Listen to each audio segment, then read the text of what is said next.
Britain's news channel. It's all about family, being in people's living rooms, all the interaction and getting to know who our viewers and listeners are. When I was young, my dad used to say, Nana, stop arguing. I wanted an outlet that would enable me to give my opinion. People are going through a really hard time right now, and I know that you don't feel like you're being listened to by the establishment. I came to GB News because it's the people's channel, and I want the audience to have their say on the events of the day. We're dynamic. We do something different. Democracy shows that the wisdom of the nation is in its people. I get to travel to find out what the story is from a personal perspective. The British people aren't fools. We know when we're not being told the full story. We've got to work out how Britain moves forward from this.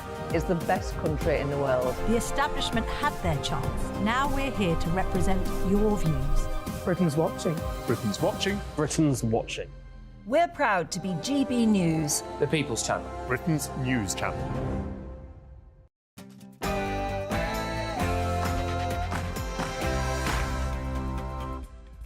It's 3 p.m, it's Patrick Christys, it's GB News. Now, have you seen the footage? I will show you, if you haven't, of drunk French border cops getting boozed up, getting leery, starting fights, apparently touching women up, crucially, not actually stopping migrants crossing the channel. It's absolutely hilarious, apart from the fact that we, of course, as the taxpayer, are paying for it. I will also be talking about this story as well. Pensioners. Now, should they get greater protections when it comes to the triple lock? Which side of the fence are you on here? Do pensioners have it too good? Do they not have it good enough? This is another controversial one for you, the XL bully debate. Should we ban these XL bully dogs? Is it the dog's fault? Is it the owner's fault? We'll be getting stuck into that. And a final one for you this hour as well. China, yes. How high up has China infiltrated our government, our infrastructure, everything? And how have we let it happen? Patrick Christys, GB News.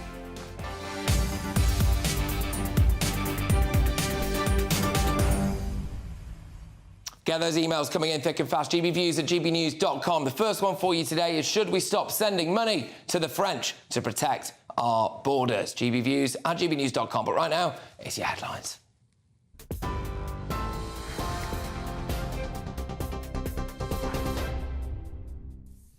Good afternoon. 1 minute past 3, I'm Ray Addison in the GB Newsroom. And some breaking news for you. Cheshire Constabulary says they are aware of an email which has been sent to a number of schools in Chester and Ellesmere Port, which made threats to pupils and staff. The force has now launched an investigation, and officers have been attending schools to provide reassurance.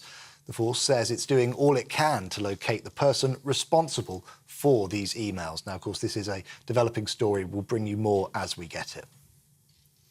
Now, Barclays Bank is cutting over 450 staff.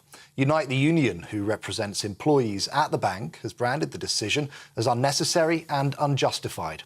They say it will leave people gravely concerned about their job security and livelihoods.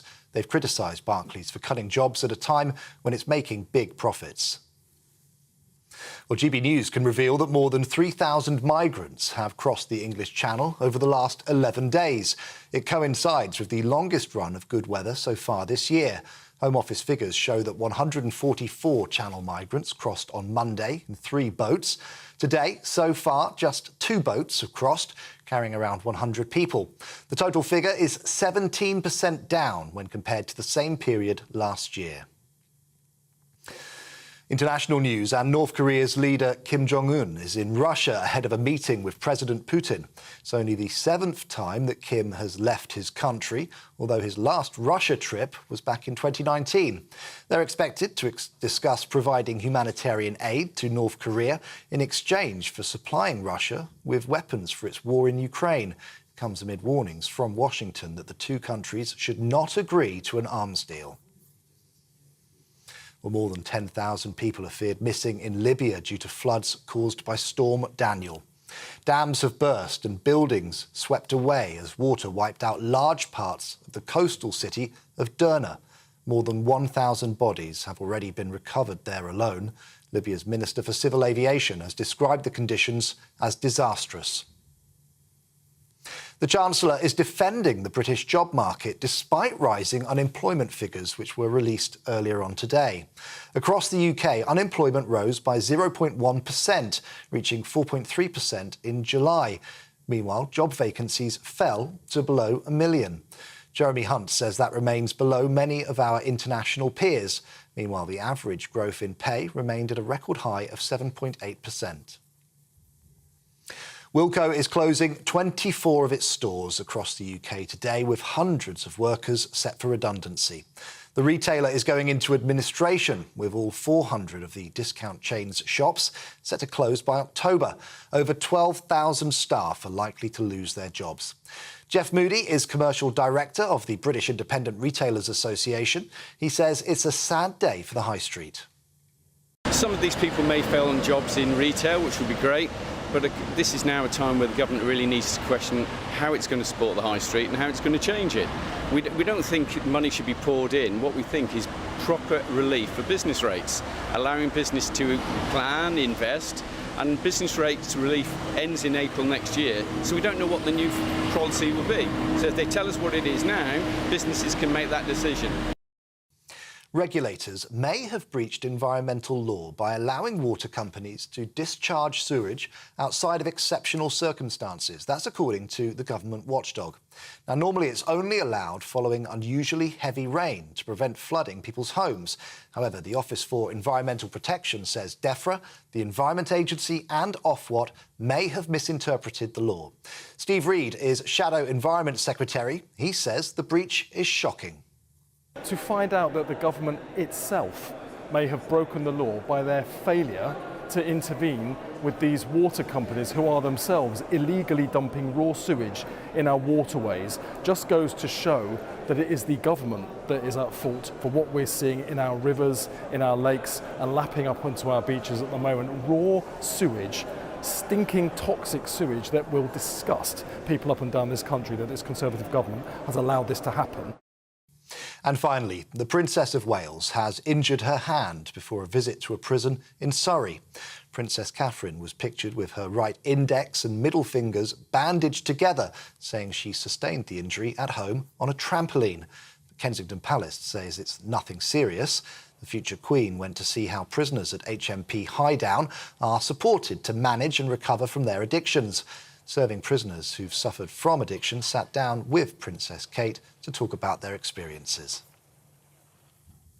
This is GB News across the UK on television, in your car on digital radio and on your smart speaker by saying, play GB News. Now let's get straight back to Patrick.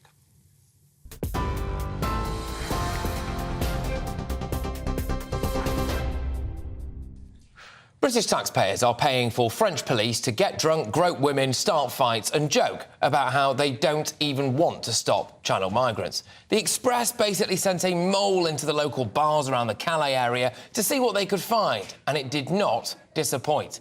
They saw officers buying bottles of spirits costing hundreds of pounds, touching up women and starting fights, reportedly, while the officers partied, traffickers took the chance to launch fleets of boats. It's worth noting that between 2014 to 2021, the UK taxpayer gave the French more than 170 million quid's worth of our money to supposedly tighten up the borders.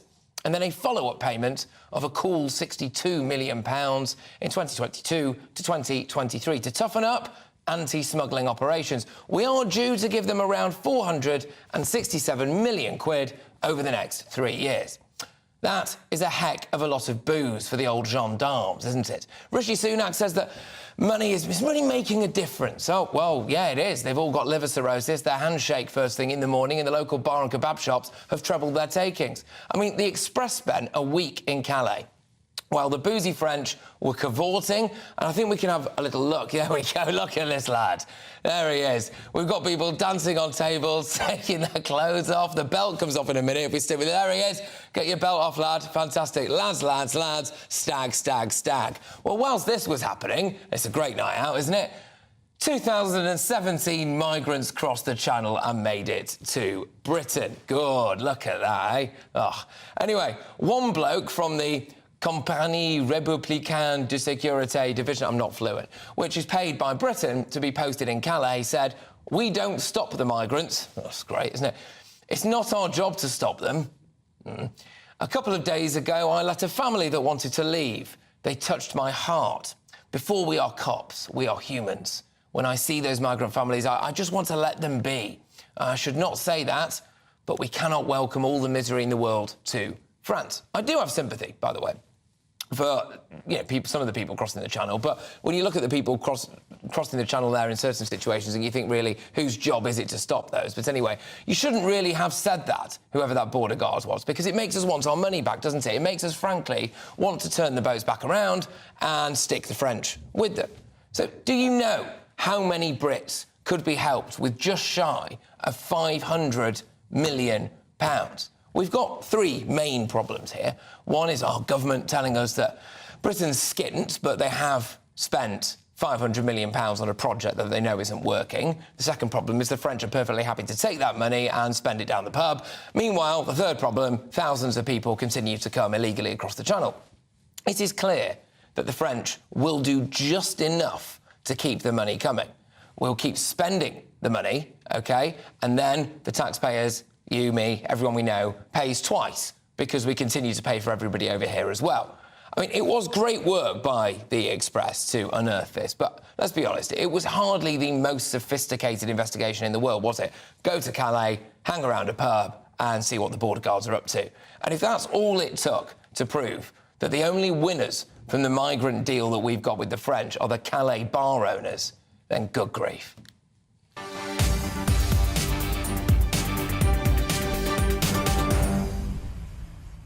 Well, that's what I think. GBviews at gbnews.com. Get those emails coming in thick and fast. Pretty straightforward. Do you think, off the back of what we've seen there, we should stop sending money to the French, around £500 million? But we revealed last week that French police have stopped more than 15,000 migrants from reaching the UK in small boats so far this year. This is kind of what I was saying about I think they'll do just enough to keep the money coming. But we also have footage of French police slashing and puncturing rubber dinghies. Again, I will emphasise that was not a beached whale you saw there, that was a dinghy, before they reached the water. So, unequivocally, the French are doing something. Rishi Sunak has repeatedly said that his plan to stop the boats is working, and the number of migrants who've crossed the Channel this year is down by around 17% compared to this time in 2022, which is why we have this discussion, isn't it? Do we stop giving the French money? Is it absolutely OK for them to, out of hours, be going down the boozer and getting on it? But I think the more revealing thing there, for me anyway, was that they said that, look, we are human beings first, which I understand. We're human beings first. Sometimes we just let them through. But in that case, what are we really paying for? I am joined now, live from Paris, by journalist David Shazan. David, thank you very much. Great to have you on the show. Let's have a broader discussion, really, I think, about whether or not we should continue to spend money sending it to the French, really, and whether or not they have much of a desire to stop the Channel migrants. Do you get the impression that maybe they're laughing at the British taxpayer a bit? I've never got that impression, and personally, on many trips to Calais, I've always talked to French police, and I've never seen anything that would back up that report in the Express. I mean, big scoop, Patrick. Police go drinking when they're off duty, and sometimes they dance and get up to pranks. And, I mean, those anonymous quotes that the Express came out with, it could have been a wind-up by a cop after a few drinks. I don't think it really proves very much. The sense I've had from the French police trying to do what's really a very difficult job, they're out there at all hours, in all weathers, is that it doesn't matter, even if they have got 500 million quid from the UK, they still haven't got enough officers to police every square inch of a coastline stretching for hundreds of miles. And so at the end of the day, some people are going to get through. But I'm going to quote from a GBNews story just a week ago, saying that the French police stopped 15,000 migrants from crossing so far this year. And so to a certain extent, it seems to be working. To a certain extent. A lot of people say that it's the weather, though, and I get what you mean, David. Look, hey, everyone's perfectly entitled to go out and hit the bars, and I've danced on a couple of tables in my time. I don't mind admitting that even the belts come off from time to time. Dare I say, even the shirt. But when you listen to the quotes like, look, a couple of days ago, I let a family go that wanted to leave. We don't stop the migrants. It's not our job to stop them. There is a sense, I think, from my perspective maybe, that some of these French cops could be getting a much tougher gig in Paris or in certain other areas where they'd be right at the coalface. And this, to be fair, looks a bit like a holiday for them, and that holiday is being paid for by the British taxpayer. Well, I've never had that impression from what I've seen them doing in Calais. And again, I think the fact that they've stopped 15,000 migrants from crossing the Channel so far this year speaks for itself. And I would question whether an individual police officer is going to take the decision not to stop somebody crossing. There are usually other officers present, and they would probably object. The French police that I've spoken to understand very well that they are policing Britain's border, even if they're actually doing it on French soil, and they are being, or not them, but their government is receiving money from the British government to do this job. And from what I've seen, they do try to do it. I mean, there were several French police officers recently attacked with clubs and rocks by migrants on the beach. Those migrants succeeded in crossing the Channel, and they're now in jail in the UK. So those French cops who were injured, one of them had an open head wound, another one was hit in the ribs, one on the arm. I mean, they definitely weren't. I get that. Look, I do really get that. And in fact, that's a topic that I'm going to be doing at the top of the next hour, which is about human traffickers basically schooling these Channel migrants in violence as a way of getting to the UK. The discussion I'll be having then is what kind of people are we really getting, as opposed to whether or not they're all genuine, you know, bleeding heart refugees, etc. We will have that chat a bit later on. There was another line in this, though, really, I felt, which is about them talking about, well, look, we as cops are human beings, etc. We cannot welcome all the misery in the world to France. And my big scepticism about asking the French to patrol their borders, our borders, is because I actually would expect them to feel the same way I would feel about it, which is, why should we be keeping these people in our country? And do they think that? Well, I think there is probably a feeling among many French police officers, as there is, I'm sure, among British police, that neither country can take all the misery in the world, and some of these people really are fleeing desperate economic conditions, repressive regimes, particularly Afghans fleeing the Taliban and so on. But I never got the sense that they were happy just to let them go. I think some French police have said to me they feel that the French authorities ought to be doing more about deporting migrants whose applications for asylum in France are rejected. But no, I mean, maybe it's happening. I haven't seen any evidence of it, and this report really doesn't convince me. No, fair enough. Look, David, thank you very much. Absolute pleasure. Great to have you and your view there from across that strip of water all the way in Paris. David Chazan there, French journalist. Well, British journalist in France, I should say, really. Loads of people getting in touch in the inbox. I'm just going to delve into a couple of these. gbviews@gbnews.com is that email address. I was asking whether or not, in light of the old boozy French border guards, should we now be stopping sending money to the French? Huey says, Patrick, it's not rocket science. It's time to throw a line and tow people back to the French coast. Loads of people saying this. Loads of people are saying it, Huey. Yeah, absolutely. Loads of people are. And again, I mentioned it in my monologue at the top. If we are just spending hundreds of millions of pounds so French border guards can get a break from, you know, the rioting streets of Paris, and they can go and stay in hotels somewhere around the Calais area and order a load of, you know, off-the-shelf kind of booze from bars, etc., dance on tables, get their kit off and touch women up, then, yeah, I would argue that maybe we should just be towing the boats back, because what's the point? But, of course, lots of people quote maritime law at me when I say that. I was saying the migrants who attacked the police should have been detained and sent back to their home country, says Andy. Andy, you make a good point. We did a story last week about this attacks on the French officers on the beach, which was terrible, and then they made their way to Britain, and then now they're in prison in Britain. Well, there's a couple of things there. They're not from Britain to begin with, they're from other countries, and also the attacks happen in France. So why is the British taxpayer paying for them in British prison? I understand that completely. Just time for one or two more here. Start calling them what they are, says Jeff, illegal migrants. Well, yeah, I've been saying this for quite a while. My view on that, Jeff, is that if you walked into somebody else's home and you'd not been invited, you would have entered illegally, wouldn't you? So should the same not apply for your country? gbviews@gbnews.com. Keep those emails coming in. Primarily, I'm asking whether or not we should stop sending money to the French in light of that boozed-up border guard video. But loads more on this story on our website, gbnews.com, the fastest-growing national news site in the country. Best analysis, big opinion, and all of the latest breaking news. So let's bring you some of that breaking news, shall we? Administrators for Wilko have reached a deal which could see up to 71 of the company's sites turned into Poundland stores after reaching a deal with Pepco.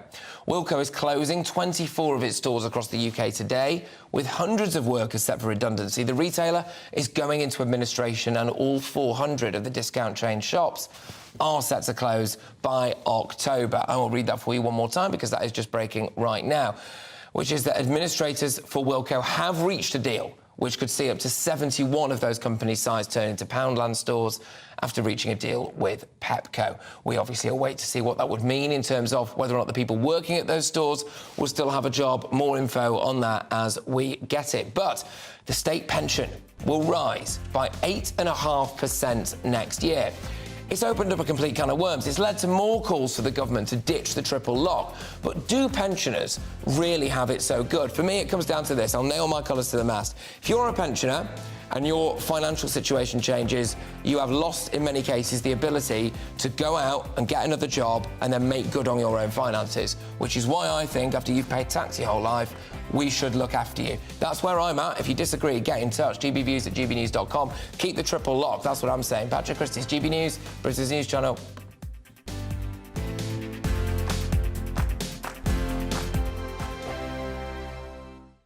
What you get for breakfast is something that, if we do our jobs right, you will wake up to news that you didn't know the night before. It's a conversation. It's not just me and Eamon. We want to get to know you, and we want you to get to know us. From 6, it's Breakfast with Eamon and Isabel. Monday to Thursdays on GB News, Britain's news channel. Westminster is going around in ever-decreasing circles, followed by the media. Britain is broken. How on earth did we get into this mess? But more importantly, how do we get out of it? Join me at 7 p.m, Mondays to Thursdays on Farage, here on GB News. We will have open, rational debate. We've got to work out how Britain moves forward from this. Join us here on GB News, the People's Channel. Britain is watching. When the news happens, it happens here. And really important breaking news. Breaking news this morning. On TV, radio and online, the news starts here on Britain's Newsroom. All the biggest stories and the answers that you need from across the UK and beyond. Join Britain's Newsroom from 9:30 on GB News. The People's Channel, Britain's news channel. Join me, Patrick Christys, Monday to Friday, 3 till 6. We tackle the day's news agenda like you've never seen before. It's high tempo, high octane, the most controversial topics and the best guests. You will not be able to take your eyes and ears off it. I'm not afraid to ask the questions that you really want answered. 3 till 6 p.m, Monday to Friday on GB News, the People's Channel, Britain's news channel. People in Britain, they love free speech, but they also love fair play. I don't care if I'm speaking somebody from a trade union, from the Labour Party, somebody from the SNP. And I think the viewers like to see that actually we can challenge one another, but in a positive way. We think we ask the questions that people want to ask, and often we ask the questions that we wanted to ask in Parliament but never got the chance to ask. So join us every Saturday, 10 a.m. till noon on GB News, Britain's news channel. Hi, I'm Dan Wootton. You can watch me live on GB News Monday to Thursday from 9 p.m. And did you know that you can also watch and listen live on our website, gbnews.com. You'll always be up to date on the latest breaking news, as well as enjoying the best stories, opinions and shows. You can even join the debate under our live player as you're watching. So head straight to gbnews.com on TV, radio and online. GB News, Britain's news channel. It's all about family, being in people's living rooms, all the interaction and getting to know who our viewers and listeners are. When I was young, my dad used to say, Nana, stop arguing. I wanted an outlet that would enable me to give my opinion. People are going through a really hard time right now, and I know that you don't feel like you're being listened to by the establishment. I came to GB News because it's the people's channel and I want the audience to have their say on the events of the day. We're dynamic. We do something different. Democracy shows that the wisdom of the nation is in its people. I get to travel to find out what the story is from a personal perspective. The British people aren't fools. We know when we're not being told the full story. We've got to work out how Britain moves forward from this. It's the best country in the world. The establishment had their chance. Now we're here to represent your views. Britain's watching. Britain's watching. Britain's watching. We're proud to be GB News, The People's Channel. Britain's news channel.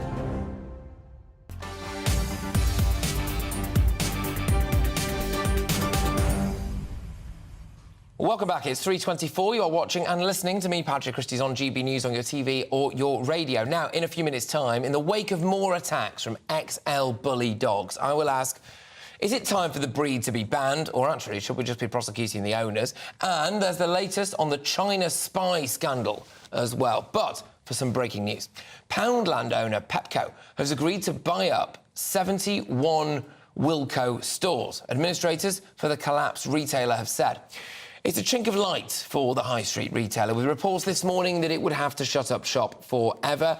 I am also going to be having a big chat about pensions, the triple lock. Whose side are you on, young versus old? But here to break down both of those stories, our economics and business editor Liam Halligan, who joins me now with On the Money.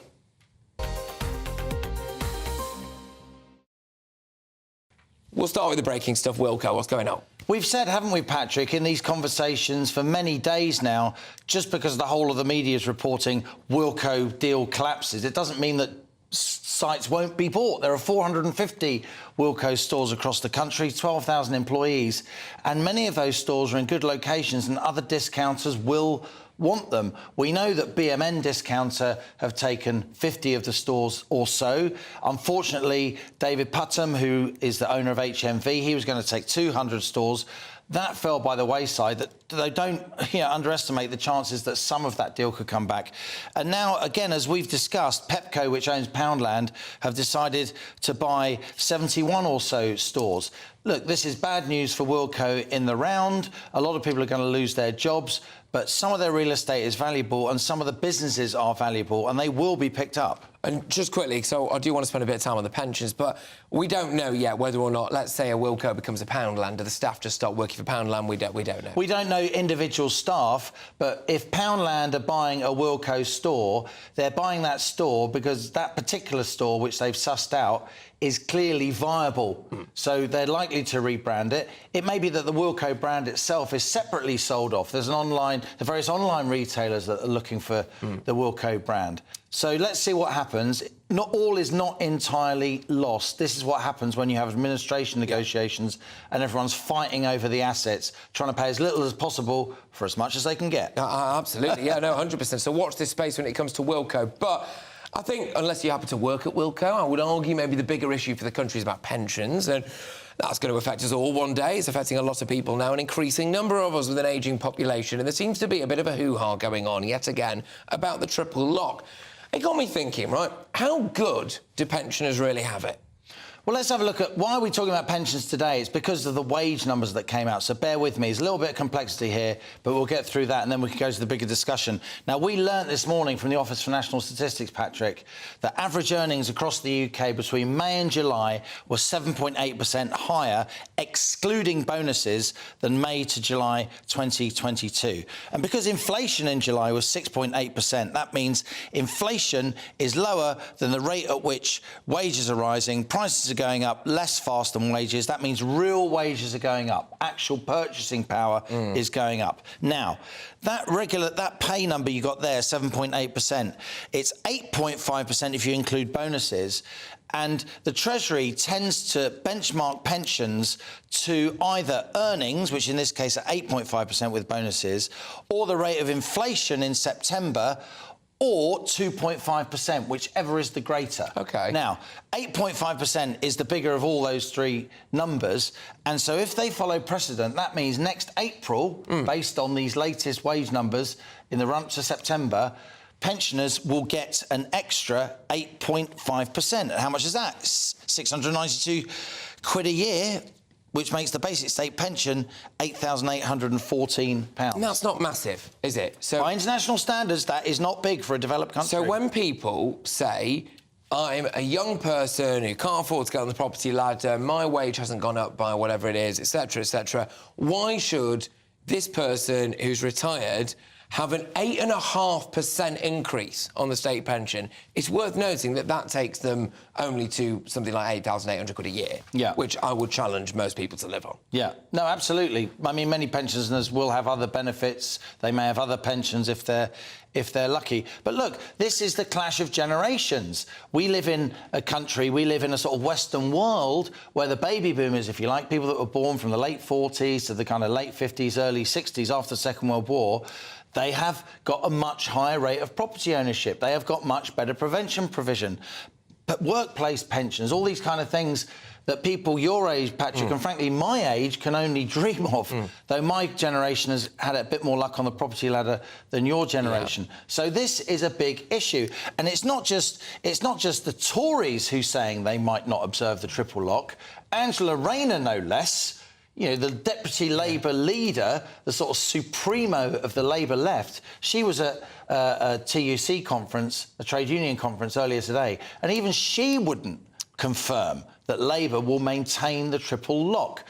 Increasing pensions by as much as I just suggested there, 8.9%, if that's what they actually, 8.5%, if that's what they actually go with, that's about 10 billion quid.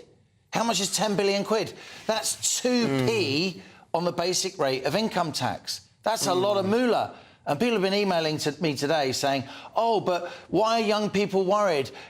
You know, pensioners have been emailing me. I paid tax all my life. Well, yeah. I paid in for my pension, so the young people aren't paying for it. Now, I'm afraid that misunderstands, with all respect to those elderly people, how the British government actually manages or fails to manage pension provision. There is no pension pot for the basic state pension. It's paid for out of general taxation today. Right. So effectively, young people today are paying the pensions of old people today. That's just how it works. So I suppose it becomes a little bit more of a moral question, doesn't it, really, which is that... Because for me, it's that, let's say, you know, everything went belly up for me in a big way, which is not beyond the realms of possibility. I would have potentially another 35 years of working age to make that up. Yeah. Whereas somebody in their 70s doesn't have that. That's right. And that's why I come down on the side of let's just keep the triple lock and look after the pensioners. Yeah, look, no one's pension is going to be... No one's basic state pension is going to be reduced, right? But what we're saying, and the triple lock's only a relatively recent thing, it came in during the coalition era, sort of 2010 to 2015, it does get pretty chunky because pensioners had a 10% increase in their pension last year because inflation was so high. It was the inflation one rather than average earnings or 2.5% that was higher.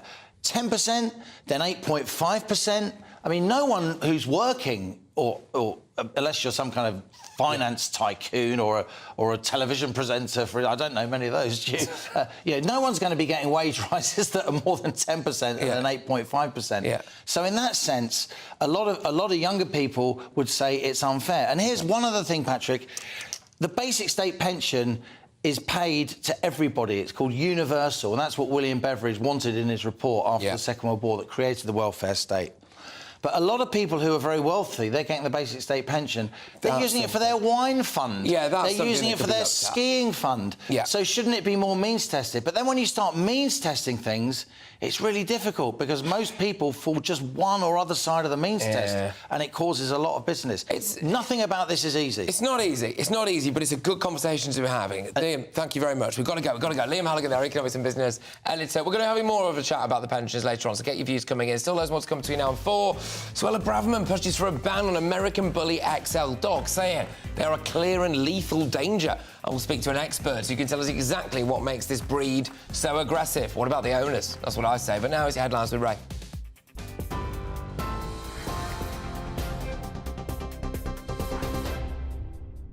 Thanks, Patrick. 3:33, our top stories. Poundland owner Pepco has agreed to buy up to 71 Wilko stores. It comes as the retailer prepares to close all its outlets by October. Poundland also plans to offer roles to Wilko team members. Barclays Bank is cutting over 450 staff. Unite the Union, which represents employees at the bank, has branded the decision unnecessary and unjustified. They've criticised Barclays for cutting jobs at a time when it's making big profits. And GB News can reveal that more than 3,000 migrants have crossed the English Channel over the last 11 days. It coincides with the longest run of good weather so far this year. Today, so far, just 2 boats have crossed, carrying around 100 people. You can get more on all of those stories by visiting our website, gbnews.com.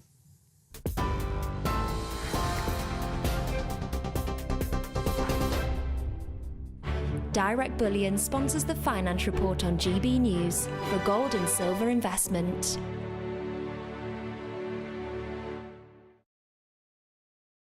Just time to give you a quick look at today's markets. The pound will buy you $1.2473 and €1.1637. Price of gold, £1,531.34 per ounce. And the FTSE 100's at 7,528 points. Direct Bullion sponsors the finance report on GB News for gold and silver investment. Looks like things are heating up. Boxed boilers, proud sponsors of weather on GB News. Good afternoon. Well, the thunderstorm risk will continue across southeastern areas through this evening. Elsewhere, though, it'll turn dry and chilly as well. So we've got a front that's been sat across the middle of the country. That is pushing eastwards overnight, taking with it a lot of the rain.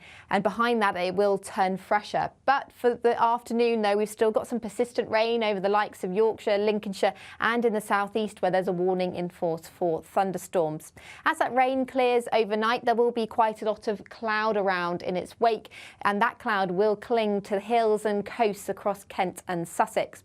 Elsewhere, though, a dry and clear night and a chilly one, particularly for any Scottish glens, where there's a risk of frost to start on Wednesday morning. So a crisper, more autumnal feel to the start of Wednesday for the bulk of the UK, but it will feel that much cloudier and milder across the southeast. The odd shower could break out through the morning as well here. Otherwise, though, a dry day for much of Wednesday. Cloud will thicken through the day, though, and rain will arrive across Northern Ireland and northwestern Scotland by Wednesday afternoon. That rain will push into parts of Wales and northern England throughout Thursday morning as well, bringing these areas a much cloudier and damper day on Thursday. To the south and east, though, staying milder, and that theme continues through the rest of the week and into the weekend, with an increasing risk of thunderstorms across southeastern areas, but cooler further north. Looks like things are heating up. Boxed boilers, proud sponsors of weather on GB News.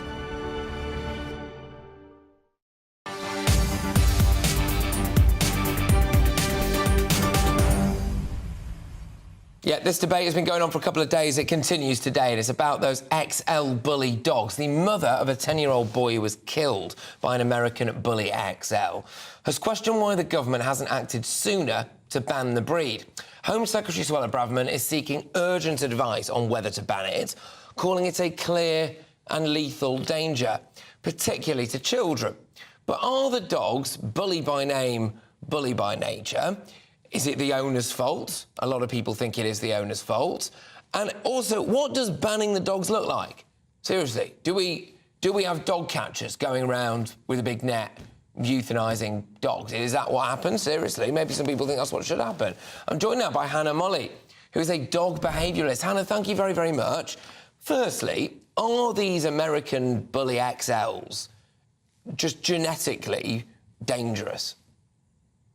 I don't think that they are. I think, can you breed a dog to be aggressive? Of course you can. Can you traumatise a dog such that it becomes more likely to be a bite risk? Absolutely. Is it the fact that even 50% of the dogs who look like these dogs are that way? I don't think so. Absolutely not. We cannot throw the baby out with the bathwater on this. And I totally understand that when we see a sort of pattern, like we're seeing that it's these types of dogs that are doing these kinds of horrific injuries and fatalities across the UK, that we jump straight to the breed. But actually, it's rarely the breed. Even in America, they found that they did a study of over 256 dog bite-related fatalities.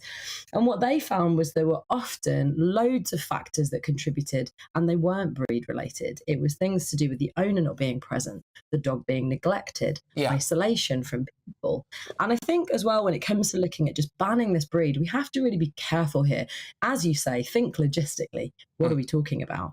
Are we saying that we want suddenly our vets and our rescue staff, who are already under enormous mental health pressure, doing their day-to-day jobs, to start basically killing dogs? Yeah, I'm inclined to basically agree with everything that you said, really. I mean, I very much am on that side of things. I'm just going to show, I've got a bit of footage. I would like to preface what I'm about to show by saying, first and foremost, any dog attack looks awful, right, from any breed of dog, the very nature of it. This is quite distressing, what we're going to show now, so we'll play an attack by an XL bully, right? So be aware, everybody, is of a sensitive nature, that this is probably might offend you. Anyway, let's play it. So, OK, so this is the one that's caused the latest hoo-ha. It's a petrol station. It's in the Midlands. There's a bully dog there that goes after someone. This is the back end of a clip, actually. The dog had already been on the rampage for a bit. It's attacking numerous people. We can all see that. Someone runs away. The dog goes after them, and it continues. OK, there we go. So that's one of the attacks that has caused this big hoo-ha. One thing that I will say, and I'm not going to pass comment on the owners of that particular dog, Hannah, but when you see about who likes to buy these dogs normally, you often get people who are very open about it. They say, I sell these things to drug dealers and to gangsters because they want to look hard. And I would make the point that maybe they wouldn't really train any dog. So that, to me, advertises the fact that it's not really necessarily the dog's fault. Absolutely not. Exactly. You know, and they cut their ears off, you know, they try and make them look even worse. I think we have to be really careful here. You know, what I see when I see these attacks is it's a human problem. It's not a breed problem. We created dogs to look like this. And they're doing, you know, many of them are just horribly frustrated. And I appreciate that there is potential higher level of risk because of their size and their mouth size. And I don't think anybody is denying that. What I'm saying is that I really don't think banning the breed is the safest way to deal with what I've been looking at with Parliament for the last year, which is a rise in dog bites and deaths. For 30 years, this has been getting worse. Well, that's interesting. Now, hang on a minute. That's interesting, right? That is interesting. So you've been looking at dog attacks over the last 30 years, OK? Yeah. And so what's the general trend been there? Where do bully XLs fit? Because, hey, look, I'll hold my hands up and go, if the reality is that the vast majority of people getting killed or attacked by dogs in this country are victims of XL bullies, then I would be more inclined to say ban the breed, OK? But what's the reality as far as you're aware? So the first thing to say is that the data is appalling because we don't record dog bite data consistently across the country. And that has been the first thing that we've really wanted to push for, is a national dog bite data collection form that everybody uses that is the same. So that epidemiologists, when they do their research, can actually measure like for like a lot better. That's the first thing to say. The second thing to say is that in terms of breed, and this is a sticky wicket because people find it difficult to measure the difference. Is that a pit bull? Was it a XL bully? Was it an American bulldog? It depends who wrote that down. It depends who looked at the dog at the time. Over 30 years, the XL bully is number 5 in that breed list. So yes, in more recent time, we see that XL bullies are hot to trot. The dog of the day 30 years ago, it was the Rottweiler. So we have an issue here that goes way beyond. Were Rottweilers doing this kind of stuff? You know, was this because we haven't? I don't think we banned them, have we? Rottweilers. Well, no. When the Dangerous Dog Act was originally brought in, it was Rottweilers that triggered it, and we ended up looking at and really arbitrarily putting 4 breeds of dog on the list. And since then, we as a country have gone, that's a dangerous dog. And we've got this stuck in our head now. It's really difficult for us to get away from this narrative, which is dangerous, that there are some dangerous dogs and every other dog is safe.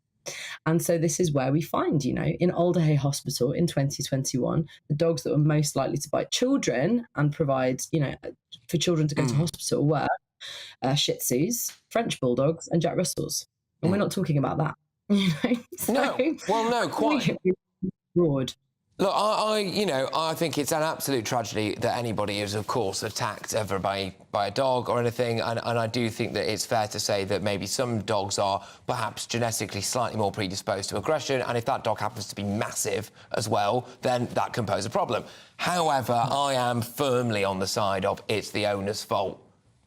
Primarily over the dogs, and it's going to take some shifting for me on that one, I think. But Hannah, we need to see owner education. That's what we want. We want. We need to see owner education. I think as well. I think as some people, we should maybe ban more people from keeping dogs as opposed to the dog breed. I would be up for that. Hannah, we're going to have to leave it there. Thank you very much. Really, really informative. Hannah Molly there, who's a dog behaviourist. Right.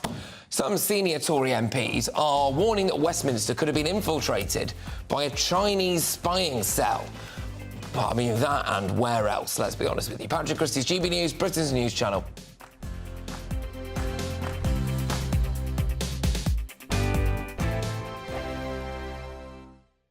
The Live Desk with me, Mark Longhurst. And me, Pip Thompson. It's here Monday to Friday on GB News. From midday, we'll bring you the news as it breaks, whenever it's happening and wherever it's happening, from across the UK and around the world. Refreshing, feisty, but with a bit of fun too. If it matters to you, we'll have it covered on TV, radio and online. Join the Live Desk on GB News, the People's Channel, Britain's news channel. Weeknights on GB News from 6 p.m. You'll always get drama. Please stop, Michelle. I know, yeah. Please stop. Should I just shut off? Romance. You like me, I like you. There you go. There you are. Well, don't tell anybody. Adventure. Etc. That's the whole point. But and action. Sergeant, read my superstar panel that are already at it. They're fighting. It's going to be quite a show. Only on GB News, the People's Channel, Britain's news channel. So Jubes and Kerr, we tackle the issues of the day with real robust debate, both sides of the fence, battling it out with me in the middle with my forthright opinions and views, and often really interesting things happen because you start with a position and then by the end of the debate you find actually, well, I might not have thought about that one. What we need in this country is 2 new political parties. you should maybe think about doing a 2024 calendar. I'm Michelle Dewberry and I'm keeping you company right through until 7 o'clock this evening. GB News, the People's Channel, Britain's watching. Monday to Thursday, 9 p.m. till 11 p.m. Join me, Dan Wootton, for 2 hours packed full of unfiltered opinions, unique takes and fiery debates. I guarantee you blockbuster guests and exclusive reporting with no spin, no bias, no censorship. I think there is a culture of collusion, quite frankly. And no reason to go to bed. That's Dan Wootton tonight on TV, radio and online. Monday to Thursday from 9 p.m. till 11 p.m. only on GB News, Britain's news channel. In a world of dull and predictable radio and TV shows. Oh, hi. On Mark Dolan tonight, we've got big guests. We drill into the big stories of the day. The show adds up to a brilliant listening and viewing experience. Mark Dolan Tonight is the most entertaining current affairs show ever, and that's a fact. That's Mark Dolan Tonight, Friday, Saturday and Sunday from 9. Only on GB News, Britain's news channel. Like all families, we have arguments every now and then, but actually we agree on what the mission of GB News is, and that's the most fundamentally important thing. GB News provides the kind of platform that lets all voices be heard. We don't hold back. We're free to say what we really think. Just because some people who live in a tiny little Westminster bubble think that their particular story is important, that's not the most important story for me. And often they will be difficult stories, stories that you won't find on the establishment media. Because what people think in the north of England may be very different to what they're thinking in the home counties. We're going to carry on telling the world what life is really like for households up and down the UK. We love to be in your car, in your kitchen as you're having your breakfast. Whatever you're doing, you are part of the show. If it matters to you, it matters to us. Britain's watching. Britain's watching. Britain's watching. We're proud to be GB News, the People's Channel, Britain's news channel.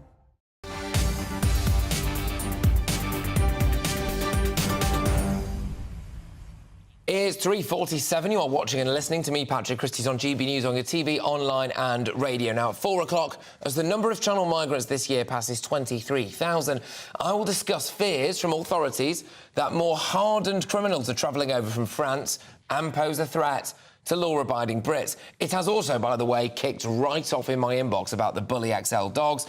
Quickly, sorry, Patrick, but we do need dog catchers to shoot these dogs. And the woman you're interviewing needs her head examining if she thinks otherwise, says Richard. Strong stuff, Richard. But then, complete opposite here. It's entirely how the dogs are brought up. They said the same about staffies years ago, and we used to have issues with gangs using them, and now you don't hear about them. There are still thousands, if not millions, of staffies around the UK. It has polarised the inbox. gbviews@gbnews.com. More on that later on. But now, to the latest on the Chinese spy scandal. Some Tory MPs are pushing Rishi Sunak to label China a threat after a parliamentary researcher was arrested on suspicion of spying. He says he's completely innocent. OK, I'm joined now by our political correspondent, Catherine Forster. Catherine, thank you very much. I mean, isn't it just quite obvious that China are a threat and Rishi Sunak should be labelling them as that? I mean, what's going on?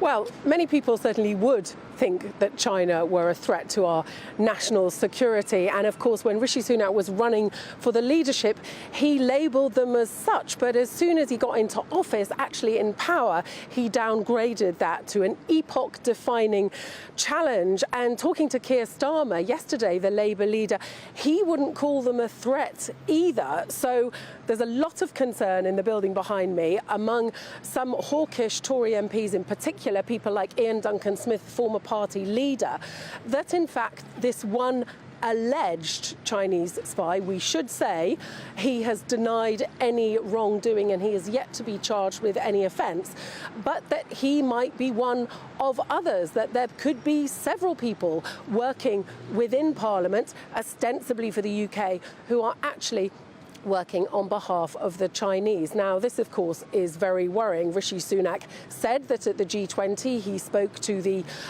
Chinese PM, made it clear that such behaviour was totally unacceptable. Oliver Dowden, the Deputy Prime Minister, is saying there's a strong case to place China on this foreign influence registration scheme.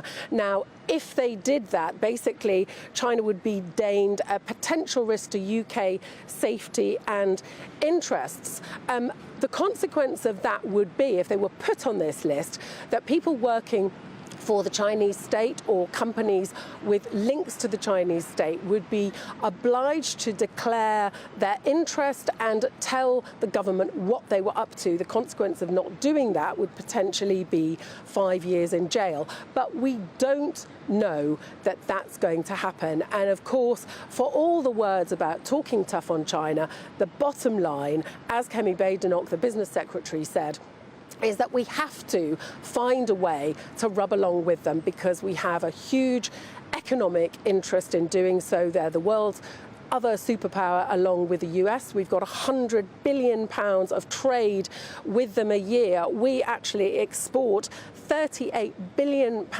of goods from the UK to China. That's in the year to the end of March just gone. So a lot of money rides on our relation with China, which is why, for all the words, for all the talk of threats, the government takes a rather more softly approach.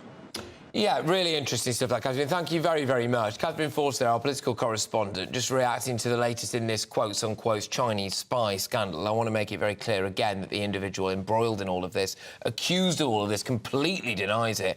All very bizarre story. But I think the overarching thing there is we have politicians who, when they're out of top jobs, are perfectly willing to say that China is a massive threat and they do serious harm to this country and they don't wish us particularly well. And then they get into those top jobs and they scale it back to, what was it, from a threat to an epoch-defining issue. I've scaled you down from a threat to an epoch-defining issue. Well, thank you very, very much. Even the leaders of the Labour Party are not saying, of course, that they are a threat. I can understand that in the names of diplomacy, but, I mean, how much evidence do we have to have that China does not wish us particularly well and that they are actually pretty dangerous, not just here, but for the entirety of the Western world? Everybody knows that, so why lie about it? And the reason why we lie about it is because they are a threat, and they often behave like bullies when we politely suggest that maybe they want to behave a bit nicer in Hong Kong, they say things like, well, if you want war with China. Well, we don't want war with China. We're just asking you to behave a little bit better. But anyway, there we go.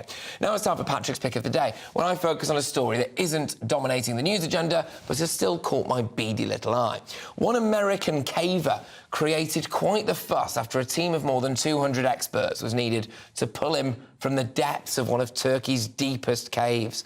40-year-old Mark Dickey emerged from the Morka cave in southern Turkey a week after he fell ill while over 3,000 feet beneath the Earth's surface. We're showing him images here now of this individual being hoisted.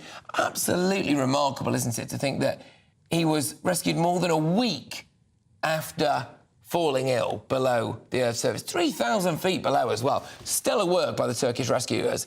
I mean, it's reminiscent, isn't it, of those Thai cave boys who were pulled out of that cave after however long that they were in there. I think that's fantastic work. Unfortunately for him, of course, when he emerged, the world was still in the same shape as when he left it, and I would not be surprised if he decided he wanted to go and spend another week down there. Sometimes I have thought about jumping into a giant cave in Turkey and burying my head from some of the news that I have to deliver every single day, but there we go. Anyway, a report claims that law enforcement authorities are worried that the UK is facing an influx of hardened criminals arriving on small boats travelling across the Channel. Human trafficking gangs are teaching migrants to be violent towards authorities in order to get what they want. And it opens up the discussion for me, what kind of person is coming across the Channel, and shall we all just stop saying, bleeding heart liberals, that they are all refugees? Patrick Christys, GB News, Britain's News Channel. A brighter outlook with Boxed Solar. Proud sponsors of weather on GB News. Good afternoon. Well, the thunderstorm risk will continue across southeastern areas through this evening. Elsewhere, though, it'll turn dry and chilly as well. So we've got a front that's been sat across the middle of the country. That is pushing eastwards overnight, taking with it a lot of the rain. And behind that, it will turn fresher. But for the afternoon, though, we've still got some persistent rain over the likes of Yorkshire, Lincolnshire and in the southeast, where there's a warning in force for thunderstorms. As that rain clears overnight, there will be quite a lot of cloud around in its wake, and that cloud will cling to the hills and coasts across Kent and Sussex. Elsewhere, though, a dry and clear night and a chilly one, particularly for any Scottish glens, where there's a risk of frost to start on Wednesday morning. So a crisper, more autumnal feel to the start of Wednesday for the bulk of the UK, but it will feel that much cloudier and milder across the southeast. The odd shower could break out through the morning as well here. Otherwise, though, a dry day for much of Wednesday. Cloud will thicken through the day, though, and rain will arrive across Northern Ireland and northwestern Scotland by Wednesday afternoon. That rain will push into parts of Wales and northern England throughout Thursday morning as well, bringing these areas a much cloudier and damper day on Thursday. To the south and east, though, staying milder, and that theme continues through the rest of the week and into the weekend, with an increasing risk of thunderstorms across southeastern areas, but cooler further north. A brighter outlook with Boxed Solar. Proud sponsors of weather on GB News.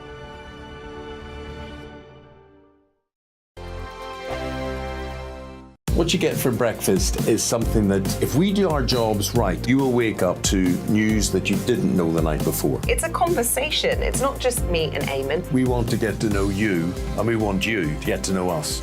From 6, it's Breakfast with Eamon and Isabel. Monday to Thursdays on GB News, Britain's news channel.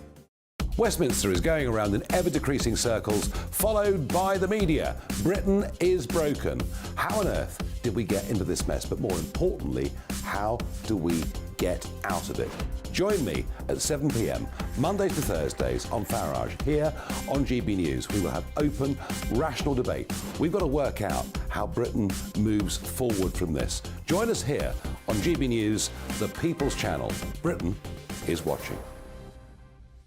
When the news happens, it happens here. And really important breaking news. Breaking news this morning. On TV, radio and online, the news starts here on Britain's Newsroom. All the biggest stories and the answers that you need from across the UK and beyond. Join Britain's Newsroom from 9:30 on GB News. The People's Channel, Britain's news channel.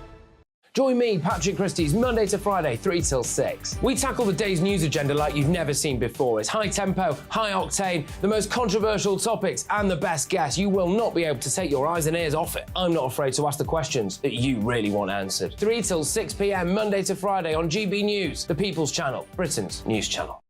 People in Britain, they love free speech, but they also love fair play. I don't care if I'm speaking somebody from a trade union, from the Labour Party, somebody from the SNP. And I think the viewers like to see that actually we can challenge one another, but in a positive way. We think we ask the questions that people want to ask, and often we ask the questions that we wanted to ask in Parliament but never got the chance to ask. So join us every Saturday, 10 a.m. till noon on GB News, Britain's news channel. Hi, I'm Dan Wootton. You can watch me live on GB News Monday to Thursday from 9 p.m. And did you know that you can also watch and listen live on our website, gbnews.com? You'll always be up to date on the latest breaking news, as well as enjoying the best stories, opinions and shows. You can even join the debate under our live player as you're watching. So head straight to gbnews.com on TV, radio and online. GB News, Britain's news channel. It's all about family, being in people's living rooms, all the interaction and getting to know who our viewers and listeners are. When I was young, my dad used to say, "Nah, stop arguing." I wanted an outlet that would enable me to give my opinion.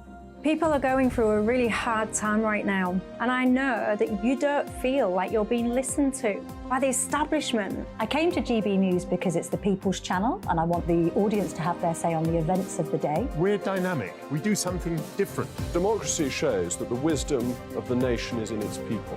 I get to travel to find out what the story is from a personal perspective. The British people aren't fools. We know when we're not being told the full story. We've got to work out how Britain moves forward from this. It's the best country in the world. The establishment had their chance. Now we're here to represent your views. Britain's watching. Britain's watching. Britain's watching. We're proud to be GB News, the People's Channel, Britain's news channel.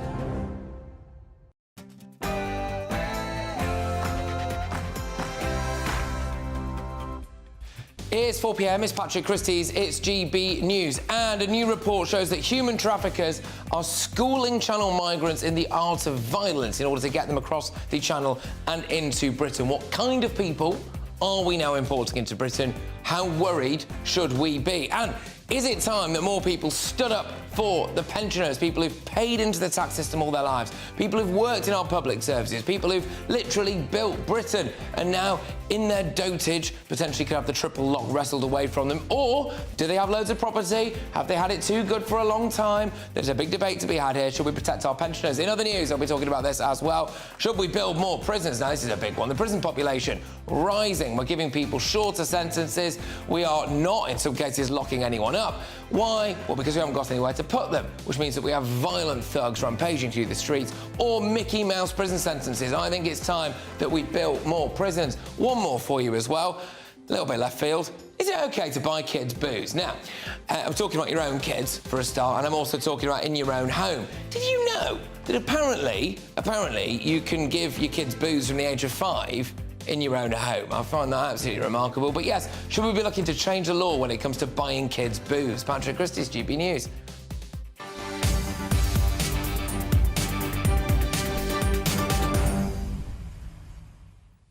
Right, get your emails coming in thick and fast. gbviews@gbnews.com. A couple of big ones to get your teeth stuck into there. The pensions one has gone big in the inbox so far. Should we build more prisons? And is it OK to buy kids booze? But right now, it's your headlines with Polly Middlehurst.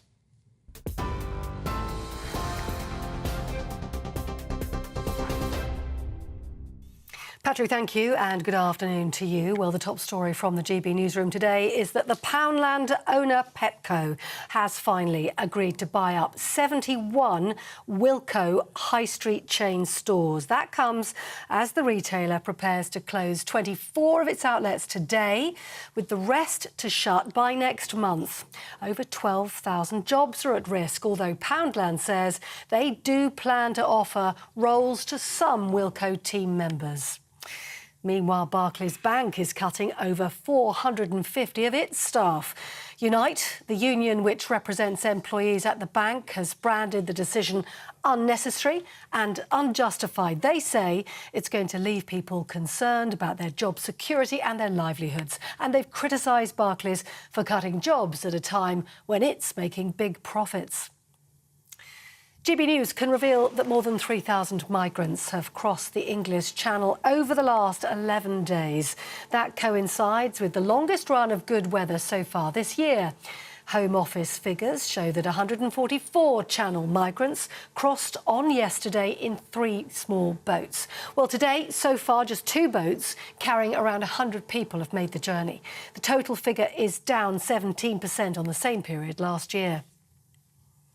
International news, and North Korea's leader Kim Jong-un is in Russia ahead of a meeting with President Putin. It's only the 7th time he's left his country, although his last trip to Russia was in 2019. The two leaders are expected to discuss a deal to supply humanitarian aid to North Korea in exchange for supplying Russia with munitions for its war against Ukraine. That comes amid warnings from Washington that the two countries shouldn't be agreeing on an arms deal. More than 10,000 people are feared missing in Libya due to floods caused by Storm Daniel. Dams have burst and buildings have been swept away as huge volumes of water coursed through large parts of the coastal city of Derna. The bodies of more than 1,000 people have already been recovered there. One of Libya's government ministers described the conditions as disastrous. Here, the Chancellor is defending the British job market despite rising unemployment figures released today. Across the UK, unemployment rose by 0.1%, reaching 4.3% in July, while job vacancies fell below 1 million. Jeremy Hunt says that figure remains below many of our international peers. Meanwhile, the average growth in pay remained at a record high of 7.8%. Stars of sport and reality TV have been meeting at number 10 Downing Street to discuss online safety today. That's as the Online Safety Bill returns to the House of Commons for its final reading. The planned law imposes new legal duties on big tech companies to crack down on online trolls. Michelle Donnellan, Secretary of State for Science, Innovation and Technology, says it will make the UK the safest place in the world to be online. This is going to be a game changer when it comes to online safety, especially for our children. And when you consider the impact of the material that they're seeing at the moment, it has to stop. And that's what this bill is delivering. This bill is protecting our children. It's giving parents confidence to know that when they can't watch them 24/7 all the time, but when they're on their phones, they're not going to be subjected to this kind of material that is going to be devastating potentially to their mental health and well-being. Regulators may have breached environmental law by allowing water companies to discharge sewage outside exceptional circumstances. That's according to the government watchdog. Normally, it's only allowed following unusually heavy rain to prevent flooding in homes. However, the Office for Environmental Protection says DEFRA, the Environment Agency and Ofwat may have misinterpreted the law. Steve Reid is Shadow Environment Secretary. He says the breach is shocking. To find out that the government itself may have broken the law by their failure to intervene with these water companies who are themselves illegally dumping raw sewage in our waterways just goes to show that it is the government that is at fault for what we're seeing in our rivers, in our lakes and lapping up onto our beaches at the moment. Raw sewage, stinking toxic sewage that will disgust people up and down this country, that this Conservative government has allowed this to happen. Cheshire Constabulary say they are aware of an email which has been sent to a number of schools in Cheshire and Ellesmere Port, which made threats to pupils and staff. The force has now launched an investigation and officers have been attending schools to provide reassurance. Police say it's doing all it can to locate the person responsible for the emails. Meanwhile, the Princess of Wales has injured her hand before a visit to a prison in Surrey. Princess Catherine was pictured with her right index and middle fingers bandaged together, saying she got the injury at home on a trampoline. Kensington Palace says it's nothing serious. The future Queen went to see how prisoners at HMP Highdown are supported to manage and recover from addiction. You're with GB News across the UK on your TV, in your car, on your digital radio and on your smart speaker by saying play GB News. This is Britain's news channel.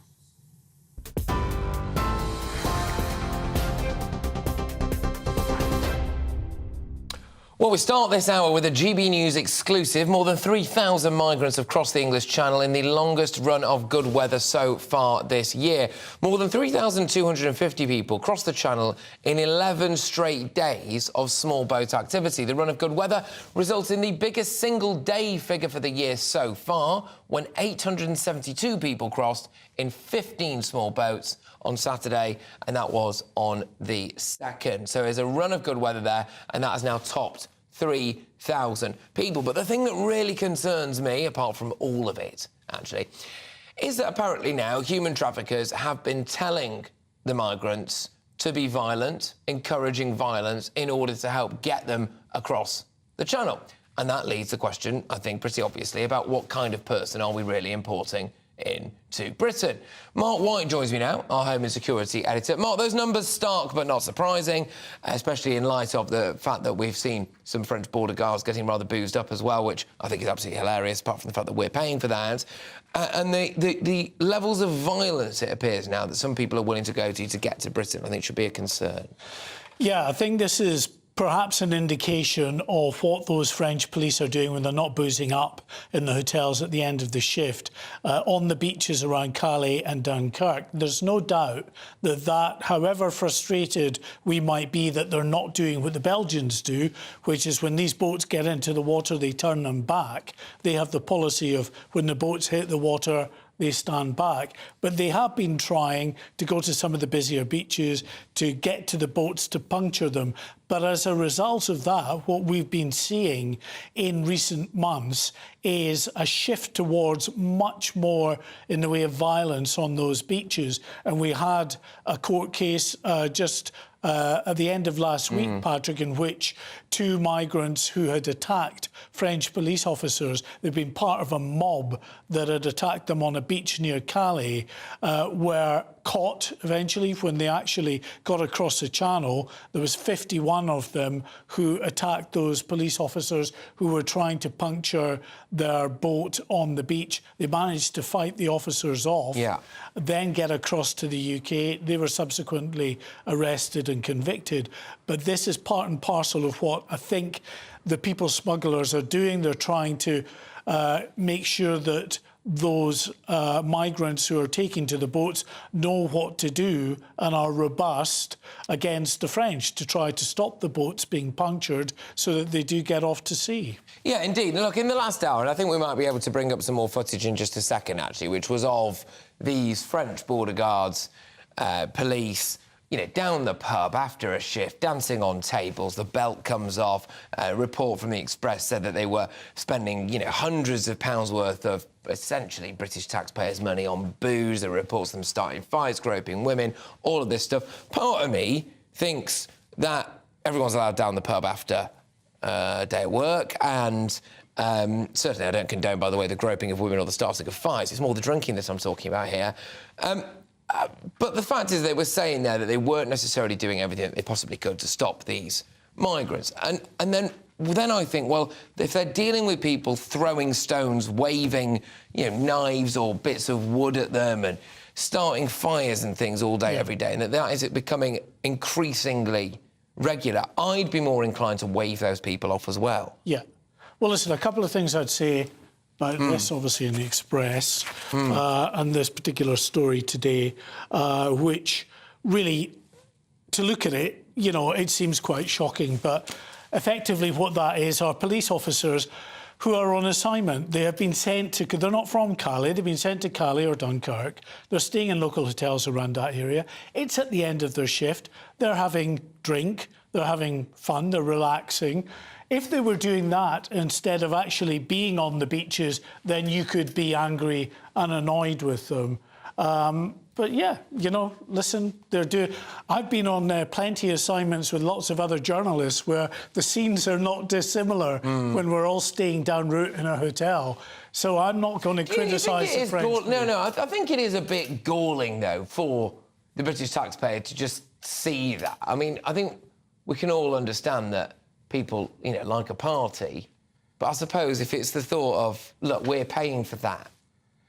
Well, are we paying for that? I mean, they will get probably expenses to stay at the hotel, but wherever they might be assigned, if it's away from base, that's what's happening to them. You could argue that, yes, in the round, I suppose indirectly there is UK taxpayers' money that is paying for them to be in a hotel. But they've done their shift. They've done their shift on the beach being attacked by the people smugglers and the migrants. I don't begrudge them going and having a couple of beers at the local hotel. The bigger story for me, I think, is the way in which these people smugglers are becoming increasingly desperate, because there is no doubt from what we're witnessing on the other side of the channel, the French are making a bit of a difference around Calais and Dunkirk. It's pushing the people smugglers much further south in order to then get the beaches off, the boats off the beaches further south. It's a logistical nightmare for them to get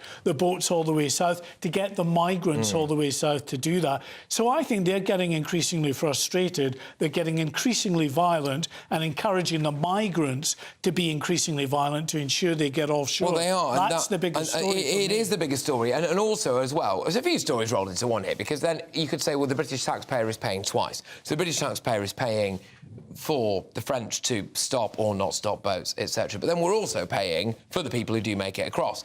And if those people have used violence in order to get here, I would argue that should immediately stop you from coming. I don't think you are any longer a, you know, poor refugee, desperate need and all of this stuff. If you've attacked French police in order to get to Britain... I think that's a very legitimate point.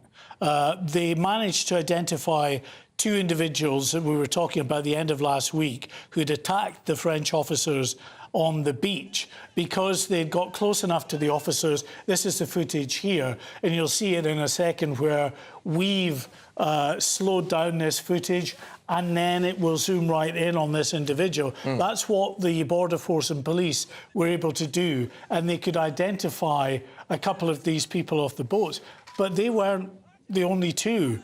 There was 50-odd people on the beach, and a very significant number of them weren't just coming and swinging sticks, but they were throwing rocks at the police officers, and that's what actually injured the officers. And I think it's legitimate to ask, isn't it? Look, on top of this, we are dealing with people who clearly have travelled a heck of a long way to get there, and that's the final leg of their journey.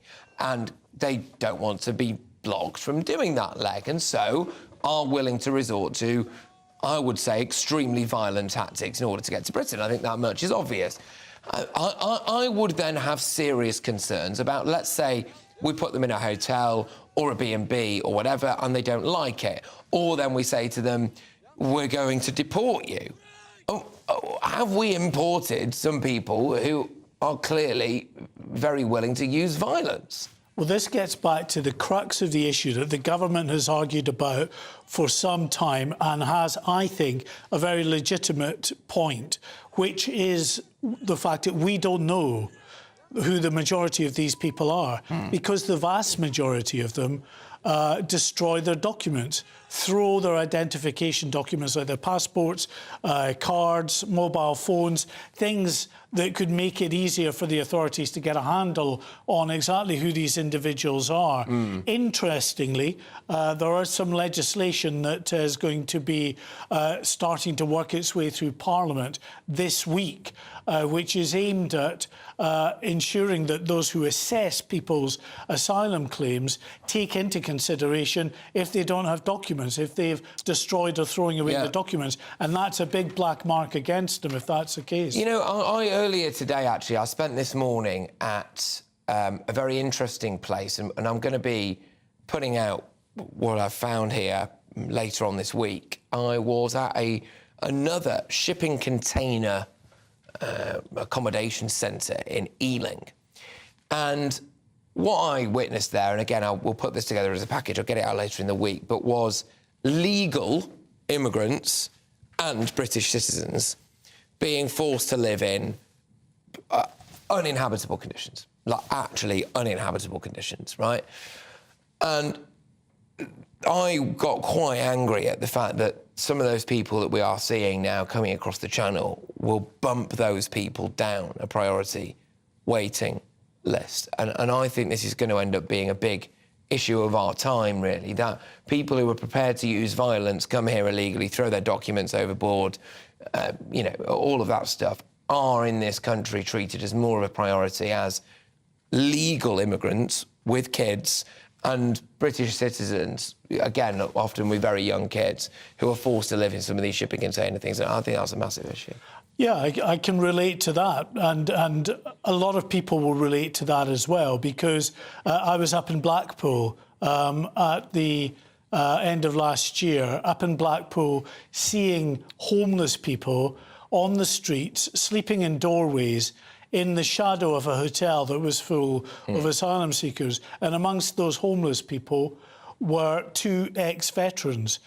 So you can understand absolutely the real anger that there is out there in the community and what they see as preferential treatment for people who have crossed into this country illegally. Because remember, it is now illegal. We've passed the illegal immigration bill in the Commons, which means anyone crossing the channel now, you can't refer to them really as asylum seekers because they're deemed to have entered the country illegally according to what is on the statute books. All right, Mark, look, thank you very much. Whizzing us through a few stories from the channel there. The number's 3,000 in the last 11 days. Also having a look at the human traffickers there telling some of these people to use increased levels of violence in order to get to Britain. And, of course, that issue that we're paying the French around 500 million quid. And what are we getting? Are we just getting a load of boozed-up French border guards going out on the razz all the time? So, on to something else now. A shocking report has found that almost 1 in 3 female surgeons working in the NHS have been sexually assaulted in the last 5 years, which I find absolutely remarkable for all the wrong reasons. Is this the health service's Me Too moment? Patrick Christys, GB News, Britain's news channel. The Live Desk with me, Mark Longhurst. And me, Pip Thompson. It's here Monday to Friday on GB News. From midday, we'll bring you the news as it breaks, whenever it's happening and wherever it's happening, from across the UK and around the world. Refreshing, feisty, but with a bit of fun too. If it matters to you, we'll have it covered on TV, radio and online. Join the Live Desk on GB News, the People's Channel, Britain's news channel. Weeknights on GB News from 6 p.m. You'll always get drama. Please stop, Michelle. I know, yeah. Please stop. Should I just shut up? Romance. You like me, I like you. There you go. There you are. Well, don't tell anybody. Adventure. Etc. That's the whole point. But and action. Sergeant, Greet my superstar panel that are already at it. They're fighting. It's going to be quite a show. Only on GB News, the People's Channel, Britain's news channel. So Jubes and Co, we tackle the issues of the day with real robust debate, both sides of the fence, battling it out with me in the middle with my forthright opinions and views. And often really interesting things happen because you start with a position and then by the end of the debate you find actually, well, I might not have thought about that one. What we need in this country is 2 new political parties. you should maybe think about doing a 2024 calendar. I'm Michelle Dewberry and I'm keeping you company right through until 7 o'clock this evening. GB News, the People's Channel, Britain's watching. Monday to Thursday, 9 p.m. till 11 p.m. Join me, Dan Wootton, for 2 hours packed full of unfiltered opinions, unique takes and fiery debates. I guarantee you blockbuster guests and exclusive reporting with no spin, no bias, no censorship. I think there is a culture of collusion, quite frankly. And no reason to go to bed. That's Dan Wootton tonight on TV, radio and online. Monday to Thursday from 9 p.m. till 11 p.m. only on GB News, Britain's news channel. In a world of dull and predictable radio and TV shows. Oh, hi. On Mark Dolan tonight, we've got big guests. We drill into the big stories of the day. The show adds up to a brilliant listening and viewing experience. Mark Dolan Tonight is the most entertaining current affairs show ever, and that's a fact. That's Mark Dolan Tonight, Friday, Saturday and Sunday from 9. Only on GB News, Britain's news channel. Like all families, we have arguments every now and then, but actually we agree on what the mission of GB News is, and that's the most fundamentally important thing. GB News provides the kind of platform that lets all voices be heard. We don't hold back. We're free to say what we really think. Just because some people who live in a tiny little Westminster bubble think that their particular story is important, that's not the most important story for me. And often they will be difficult stories that you won't find on the establishment media. Because what people think in the north of England may be very different to what they're thinking in the home counties. We're going to carry on telling the world what life is really like for households up and down the UK. We love to be in your car, in your kitchen as you're having your breakfast. Whatever you're doing, you are part of the show. If it matters to you, it matters to us. Britain's watching. Britain's watching. Britain's watching. We're proud to be GB News, The People's Channel. Britain's news channel.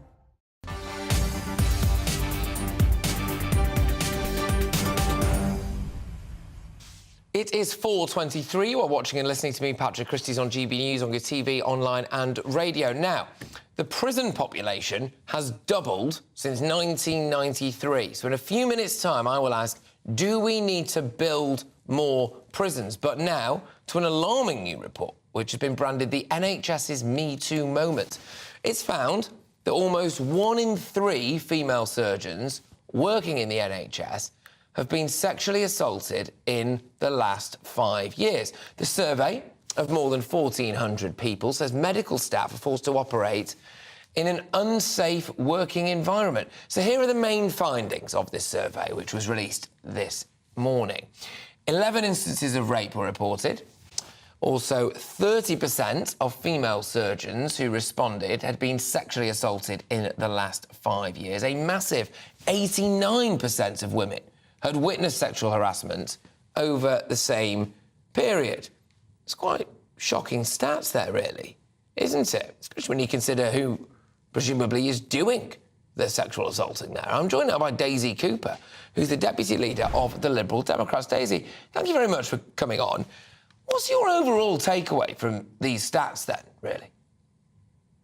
Well, they're absolutely shocking. And it's not just the stats, but some of the testimonies in the report are really, they sort of send shivers down your spine. They're really quite terrifying. There are testimonies from some female surgeons who have said that they were in the middle of actually operating on an anaesthetised patient. So somebody's been put under, the female surgeon is operating on them in a very complex, delicate way, and they have a male colleague who's rubbing themselves up against the female surgeons in a very provocative and sexual fashion during that actual operation. So it is absolutely shocking that the scale of the sexual misconduct that is happening, but also it has a knock-on effect for patient safety as well, which is also equally as terrifying. I spent 2 or 3 years trying to uncover the scale of sexual misconduct in the NHS as a result of the fact that I have 2 constituents who have themselves had similar kind of experiences. And I found it enormously frustrating that there is no consistent collection of the data that we need to really expose the scale of this. This report today came from a survey specifically of female surgeons, but quite frankly, it could be the tip of the iceberg.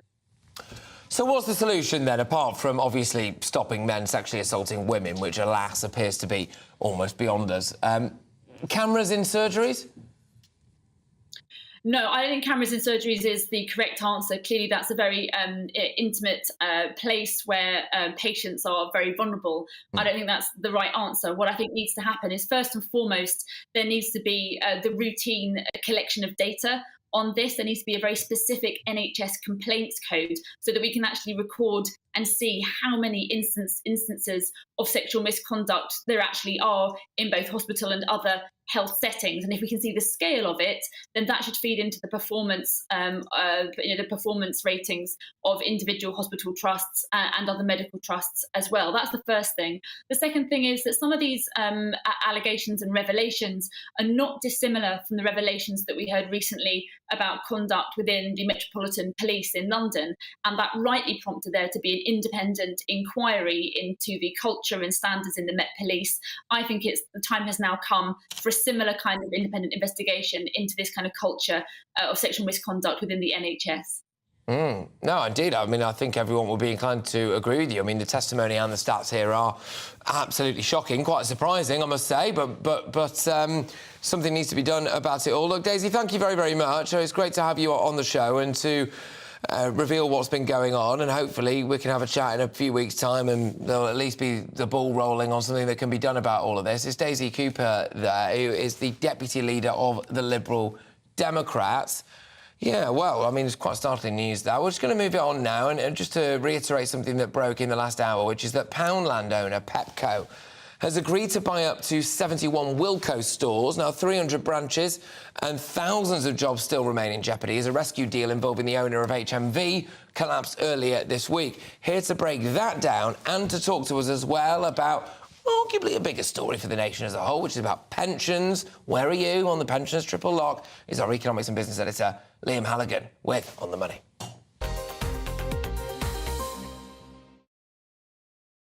We'll go with the breaking bit first, which is Wilko. What's going on? So Wilko's got 400 stores, iconic high street discount name. It went into administration in August. There was a deal on the table for the HMV owner, David Putnam, to buy 200 of those stores. That's fallen through. There's still a deal on the table for B&M, a discounter, to buy 49 stores. The status of that is uncertain. But what we do know now, and we've speculated about this on GB News for a while, Patrick, is that Pepco, the holding company of Poundland, which lots of GB News viewers and listeners will know, they're going to take 71 stores. Now, that doesn't surprise me. Out of those 400 Wilko stores, some of them aren't in good locations, frankly. Some of them are in very good locations and are of themselves profitable. When a company goes into administration, Wilko's been around since 1931. It's the Wilkinson family, as in the Razor family. When you've been around that long, you have an incredible brand. The brand is valuable, but Wilko simply run out of cash. That's why other discounters, other investors are circling for these assets. And it seems that Pepco are hoovering up 71 stores, just as B&M, we hope, are hoovering up 49. But still a long way short, as you say, of the 400 stores that there are altogether. Yeah, absolutely. And we'll have to keep people updated as to what this means for jobs, etc., going forward, and crucially as well, what it means for your high street. But pensions, right, now this is again in the news today, and it's going to be a big debate, it's going to be a big issue.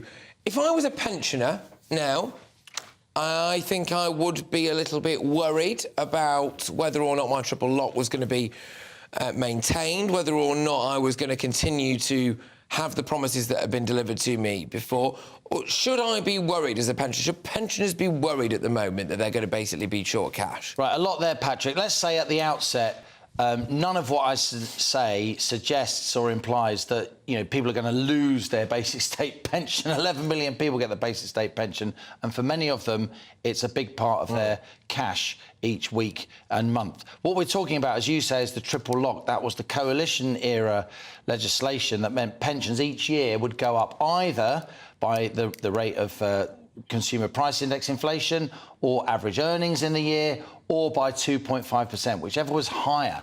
So pensions weren't eroded by inflation, and so they reflected the increases in the average earnings across the economy. Now, let's have a look at some wage data that came out this morning, because that's what has led to this speculation that you're talking about. Yeah. So we learnt this morning, Patrick, from the Office for National Statistics, that average wages in the UK, they went up 7.8% between May and July compared to the May and July in 2022. That's pay without bonuses. That's key. Now, because July inflation was 6.8%, that means that wages are going up faster than prices. Hooray! Which means that, on average, people's wages aren't now being completely eroded by price inflation. Purchasing power is increasing. That will feed into economic growth. Now, the triple lock, as you mentioned, I've explained it. Now, we've got 8.5% wage growth, and that includes bonuses, and that's the benchmark that the ONS and Treasury usually use to increase the basic rate pension. So given that we've just had, you tend to have like wage growth in the summer to autumn before, prices in the summer to autumn before lead into the pension change the following April. Yeah. So we're talking about what will happen when the fiscal year 2024 opens. Now, that triple lock, you've got 8.5% increase in wages across the economy, plus bonuses. That could be used to benchmark that basic state pension increase. And if that happens, Patrick, you'd see the basic state pension go up by about 692 quid a year to just over £8,800. None of this is certain, because these figures have set off a wave of speculation today. Yeah, no, exactly. I mean, this is going to rumble on, and it will do indeed in the next hour. And I'm going to have a big debate on this, whether or not we should be looking to change triple law, whether or not actually we should be doing things like means testing pensions, whether or not young people have any right whatsoever to say, the oldies have got it too good, I want a bit of money. Liam, thank you very much. Liam Halligan, our economics and business editor. Look, keep your emails coming in. We're out of time on this segment now. gbviews@gbnews.com. I'll go to those pension emails shortly. They are flooding in, by the way. But still to come between now and 5 o'clock. With the UK's prisons at breaking point, I want to ask, should we build more prisons? But first, it's your headlines with Polly Middlehurst.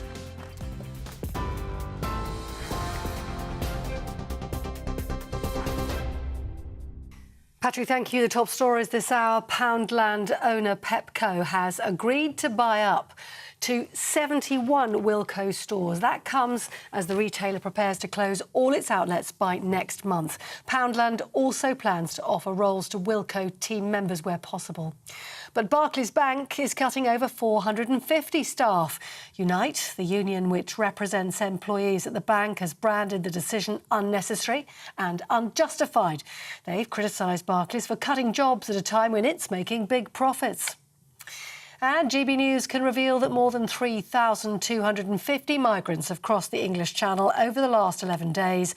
That coincides with the longest run of good weather so far this year. Today, 2 boats carrying around 100 people have made the journey. More on all those stories by heading to our website, gbnews.com.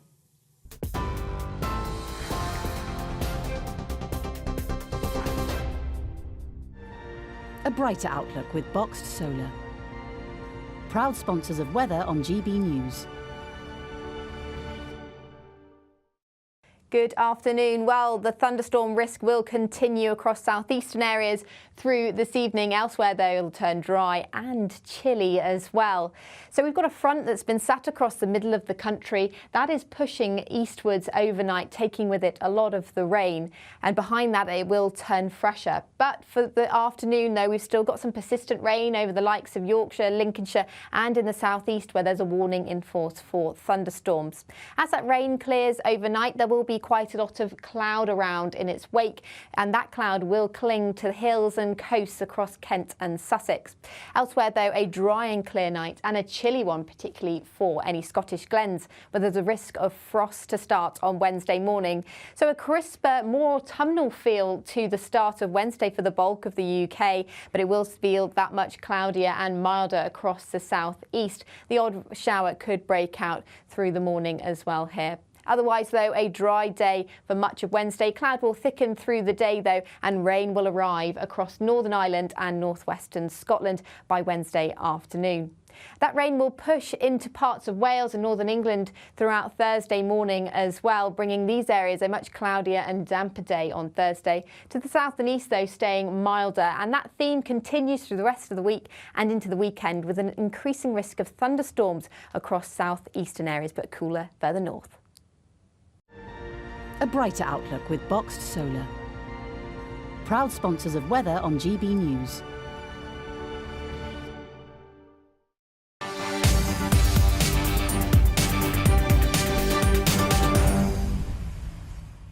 Well, as police searched for terror suspect Daniel Khalif following his escape from Wandsworth Prison, a picture emerged of a jail in crisis. There were claims that the jail was understaffed and had too many prisoners. The prison population in England and Wales has doubled in the last 30 years. It's not a shock, is it, when you look at population growth in general, mass immigration, etc. Obviously, we're going to end up with more people in prison. And it's projected that it could increase by more than 20,000 in the next 4 years. So, is it time to build more prisons? Joining me now is retired prison governor Vanessa Frake. Vanessa, thank you very, very much. Hey, look, maybe you've got a completely different view to me on this, I don't know. But it seems blindingly obvious to me that we are going to have to build more prisons, otherwise we're going to end up with criminals walking free because we haven't got anywhere to put them. Well, that is one view, absolutely. Yeah, you could look at it like that. But you have to think, well, where's all this money coming from to build all these lovely new prisons? You know, our prison population has, like you said, expanded like fourfold since the early 1990s, and it's predicted to go over 100,000 by about 2027, 2028. So clearly we need to do something. Now, with, you say, like, it's not just Wandsworth Prison that is overcrowded. Wandsworth was actually in third in the table of most overcrowded prisons. Leeds was first, followed by Durham, and then Wandsworth. I think it's something along the lines of 60% of our prisons are running at overcrowded. And by overcrowded, there is a limit to what the prison is built to hold. In Wandsworth's case, it's around about 900, slightly over, but it's currently locking up over 1,600 men. Yeah. So clearly it was running at 163% over its certified normal accommodation, which is just ridiculous. But you then have to look, who are we actually locking up? So we're, in this country, we seem to be locking up a lot of foreign national prisoners because we can't deport them fast enough. A lot of prisoners who shouldn't be in prison, who have mental health issues, learning disabilities, who have got themselves in bother and nobody knows what to do with them. So what do? We put them in prison. And then you've got, of course, the short-termers, the non-violent first-time offenders that the judiciary in this country seems to be absolutely desperate to lock up behind bars. But this is an interesting one, Vanessa. That's a really interesting point now. I just want to cut in on that because I report regularly on, lawless Britain, people walking around, shoplifting, left, right and centre, couldn't give a toss, don't think they're going to go to prison, all of that stuff. I also report quite often on your more serious offenders who very regularly, it appears, don't get the kind of sentence that many people might think is fitting for the crime that they've committed. But we are clearly locking up some people. My view is I don't understand how, unless we build more prisons, we are going to end up having to let some nasty people out of court without going to jail, aren't we? Because we will run out of space, surely. We already have. But you could have said that in the 1990s when they started, making cells that were built for one prisoner. They put bunk beds in them either side, so it now holds 4 prisoners. So, I don't think we're actually worrying about, are we running out of space today? What I am saying is, in the longer term, we need to look at the prisoners that we're locking up. What is the point of locking up somebody for 3 months who's shoplifted, I don't know, a bottle of whiskey? OK, so in that 3 months, the prison hasn't got time to do anything with him. He'll serve half of that sentence. So is it not a deterrent? Vanessa, is it not a deterrent? No. Right. No, it's not. Because in that 3 months, he'll serve 6 weeks. He'll lose his home. He'll lose his job. He'll probably lose some part of his family. So when he's released after 6 weeks, what does he do? Where does he go? Where does he live? Well, he goes on to commit more crime.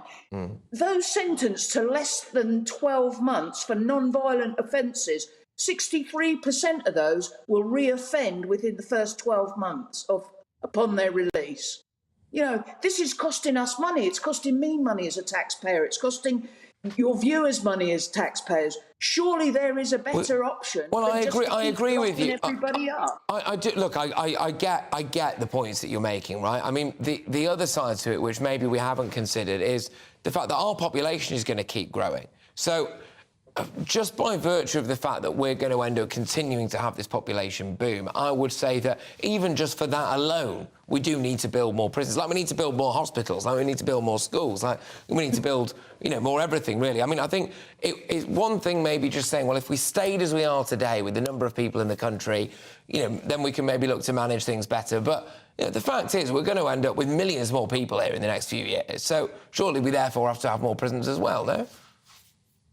Well, yes and no. I mean, it would be lovely if we could get rid of all the old Victorian prisons that are currently not really fit for purpose. And by that, I mean Wandsworth, Wormwood Scrubs, Pentonville, Brixton, Lincoln, Leeds. All of these are old Victorian prisons that, they're really not fit for purpose. It's very difficult for staff to do anything bar lock and unlock people in those kinds of prisons. You may say, well, that's a good thing, don't commit the crime. But actually, that's just not going to happen, is it? Well, yeah, I suppose. I mean, it's interesting to get your take on it, because I'll be honest with you, where I kind of come down is like, well, yeah, if you didn't commit a crime, then you wouldn't have the risk of getting into prison. And I do think that if you commit a crime where you could end up going to prison and you get let off with a slap on the wrist, is that really going to deter you from doing it again? But I do take your point that then if you are put in prison for 6 weeks, and in that 6 weeks you've lost your house, your wife's left you, and you haven't got a job, then when you come out, you're not really going to come out and probably stay on the right side of the law, maybe, yeah. So, look, it's an interesting discussion. Vanessa, look, thank you very much. Great to have you on the show, as ever. And, oh, go on, one more. Go on, you want to make a point quickly? Go on, just quickly say, Yeah. why can't we make those sorts of prisoners, instead of having 3 months or 6 week sentence, why can't we put them in the community and make them work for the community that they've offended against? That's all right. They can go and work in your community. I'll keep them out of mine. Go, you know. That's all right. You take care. Look, Vanessa, always a good pleasure. Take care. Vanessa Freightley, former prison governor. Right, OK, look, loads still on this hour. 70% of 15-year-olds have had an alcoholic drink, OK? But is it ever right for an adult to buy booze for underage kids? Patrick Christys, GB News, Britain's News Channel. What you get for breakfast is something that, if we do our jobs right, you will wake up to news that you didn't know the night before. It's a conversation. It's not just me and Eamon. We want to get to know you, and we want you to get to know us. From 6, it's Breakfast with Eamon and Isabel. Monday to Thursdays on GB News. Britain's News Channel. Westminster is going around in ever-decreasing circles, followed by the media. Britain is broken. How on earth did we get into this mess? But more importantly, how do we get out of it? Join me at 7 p.m, Mondays to Thursdays on Farage, here on GB News. We will have open, rational debate. We've got to work out how Britain moves forward from this. Join us here on GB News, the People's Channel. Britain is watching. When the news happens, it happens here. And really important breaking news. Breaking news this morning. On TV, radio and online, the news starts here on Britain's Newsroom. All the biggest stories and the answers that you need from across the UK and beyond. Join Britain's Newsroom from 9:30 on GB News. The People's Channel, Britain's news channel. Join me, Patrick Christys, Monday to Friday, 3 till 6. We tackle the day's news agenda like you've never seen before. It's high tempo, high octane, the most controversial topics and the best guests. You will not be able to take your eyes and ears off it. I'm not afraid to ask the questions that you really want answered. 3 till 6 p.m, Monday to Friday on GB News, the People's Channel, Britain's news channel. People in Britain, they love free speech, but they also love fair play. I don't care if I'm speaking somebody from a trade union, from the Labour Party, somebody from the SNP. And I think the viewers like to see that actually we can challenge one another, but in a positive way. We think we ask the questions that people want to ask, and often we ask the questions that we wanted to ask in Parliament but never got the chance to ask. So join us every Saturday, 10 a.m. till noon on GB News, Britain's news channel. Hi, I'm Dan Wootton. You can watch me live on GB News Monday to Thursday from 9 p.m. And did you know that you can also watch and listen live on our website, gbnews.com? You'll always be up to date on the latest breaking news, as well as enjoying the best stories, opinions and shows. You can even join the debate under our live player as you're watching. So head straight to gbnews.com on TV, radio and online. GB News, Britain's news channel. It's all about family, being in people's living rooms, all the interaction and getting to know who our viewers and listeners are. When I was young, my dad used to say, Nana, stop arguing. I wanted an outlet that would enable me to give my opinion. People are going through a really hard time right now, and I know that you don't feel like you're being listened to by the establishment. I came to GB News because it's the People's Channel, and I want the audience to have their say on the events of the day. We're dynamic. We do something different. Democracy shows that the wisdom of the nation is in its people. I get to travel to find out what the story is from a personal perspective. The British people aren't fools. We know when we're not being told the full story. We've got to work out how Britain moves forward from this. It's the best country in the world. The establishment had their chance. Now we're here to represent your views. Britain's watching. Britain's watching. Britain's watching. We're proud to be GB News, The People's Channel, Britain's news channel.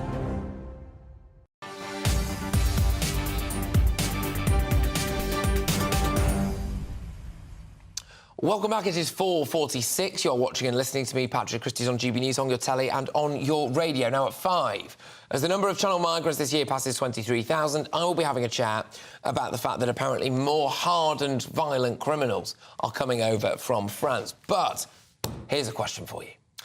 Can it ever be right for a parent to buy booze for their kids? 16 and 17-year-olds are allowed to drink beer, wine or cider with food in a pub or restaurant if they're with an adult.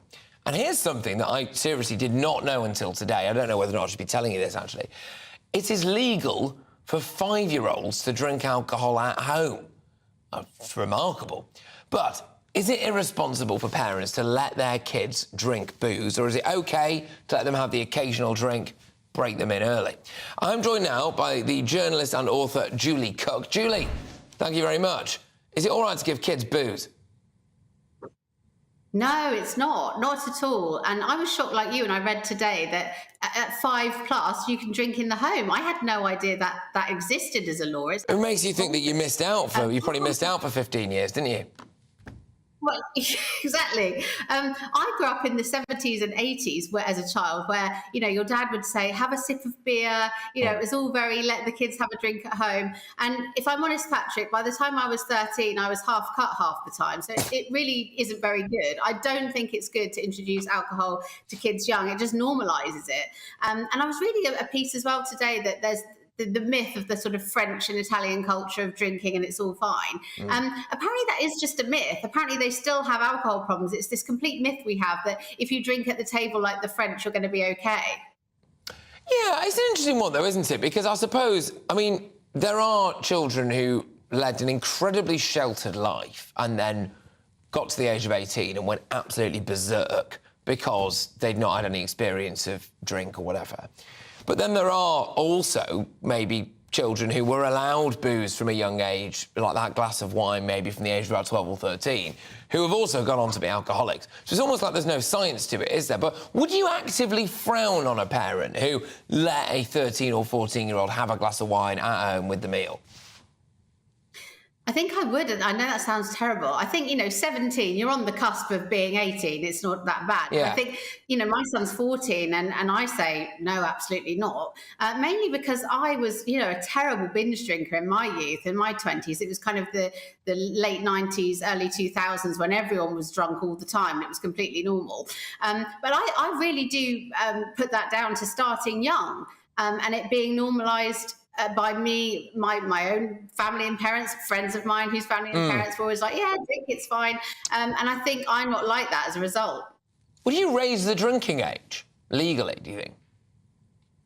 I'm not sure about that one because I think, you know, the whole America 21 thing, I'm not sure we would tolerate that perhaps. And I think 18 is possibly, you know, the right age still. I wouldn't do that, I don't think. I just think we seem to be banning everything, Julie. This is the thing, you know, it's like these disposable, ban them, you know, bully dogs, ban them. And this is the thing now, you know, whenever anything comes in that's a problem, you know, just ban it. And I wonder how long it's going to be before we just go, you know, even kids that are 16 or 17, you know, out for a meal with their parents, we ban them from having booze. You know, 18-year-olds, you know, we ban that, we need to make them to 21. And, you know, part of me just think there's got to be a bit of personal responsibility to it all. I mean, let's put it this way, Julie, I don't drink anymore, right? So sometimes I lacked personal responsibility when it came to booze. So I can see, I don't think that was because my parents let me have a glass of wine with dinner when I was 13 or 14. You know, I think maybe people need to be able to make their own mistakes. What do you think? Yeah, I can see that, and I'm with you. That's interesting. I too don't drink anymore because I can't just have one. You know, I know I can't just have one, so I stopped a few years ago. But because of that, because I've taken responsibility for that, I now don't want to introduce alcohol to young children because I believe genuinely it can be a slippery slope and that, you know, addiction is rife in this country with so many things. You know, why introduce it to another thing early if you can avoid it? OK, look, Julie, thank you very much, Julie. Great stuff, as ever. And I'll be chatting to you very soon, no doubt. Julie Cook there, who's a journalist and author, just discussing about whether or not it's ever OK to get kids booze. And we look forward to reading your emails on that, gbviews@gbnews.com. Now it's time for Patrick's Pick of the Day. OK, so this, I think, is great, especially in light of what we've just been talking about. Look, in the last hour, I talked about a man who spent a week in a cave, more than 3,000 feet underground before he was rescued. Now, whether or not he was just trying to escape his missus, I don't know. We'll have to ask him. But I am now focusing on a little Portuguese village where residents woke up on Sunday to find their streets had been flooded by red wine. Bemused locals could look at that. Bemused locals could only watch on as an estimated 2.2 million litres of wine from 2 large tanks flowed through the streets. The distilling company apologised for the damage and said that it took full responsibility for the bizarre incident. Can I just say, let's just keep these images going, right? 2.2 million litres of red wine flowing down the road, and bemused locals, I'm reading this out again, said they could only watch on. I beg to differ. I've just said I don't drink anymore. I've got to be completely honest with you. If I was in one of those houses, I would have seen that as a sign from God that I had to go outside and bury myself in that road and just, frankly, just drown in the stuff. I mean, come off it. Locals could only watch on. No, you couldn't only watch on. Get the bucket out, right? Get in the street, fill it up, get absolutely stuck in. That is an excuse for a month-long party in that small Portuguese village, isn't it? I mean, good grief. I think that's absolutely fantastic. But I must say, I do feel very, very sorry for the poor, no doubt quite small vineyard and winery that has lost an entire season's worth of takings there as a result of it flowing down the street. But that, for me, would have been bliss. It is, of course, the nightmare scenario for anyone who has to deal with me afterwards, but there we go. Yeah, and just in case you missed it earlier on, here is this clip now of this American caver who was rescued from a cave by a team of more than 200 experts, which answers the age-old question, how many Turkish experts does it take to get an American caver out of a hole? 40-year-old Mark Dickey emerged from the Morka cave in southern Turkey a week after he fell ill while over 3,000 feet beneath the Earth's surface. He's OK now. He's got out. I mean, fantastic effort. Like I said earlier, unfortunately for him, the world was still in the same mess that it was when he went down the hole, but there we go. Now, a report claims that law enforcement authorities are worried that the UK is facing an influx of hardened criminals arriving on small boats travelling across the Channel. That wouldn't be a shock, I don't think, to anyone who watches this show regularly. Seriously, what kind of person are we allowing across the Channel? Are they all refugees and asylum seekers? Sympathy for anyone who actually is, but are we seeing an increased amount of violent criminals? Patrick Christys, GB News, Britain's News Channel. The temperature's rising. Boxed Solar, proud sponsors of weather on GB News.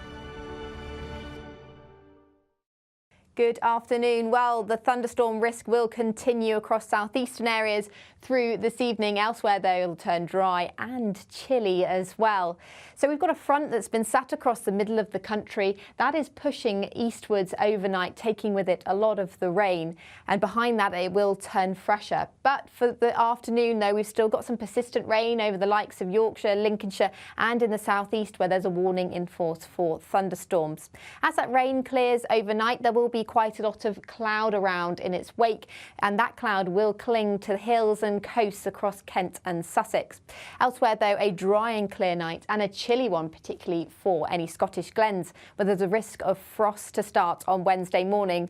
So a crisper, more autumnal feel to the start of Wednesday for the bulk of the UK, but it will feel that much cloudier and milder across the southeast. The odd shower could break out through the morning as well here. Otherwise, though, a dry day for much of Wednesday. Cloud will thicken through the day, though, and rain will arrive across Northern Ireland and northwestern Scotland by Wednesday afternoon.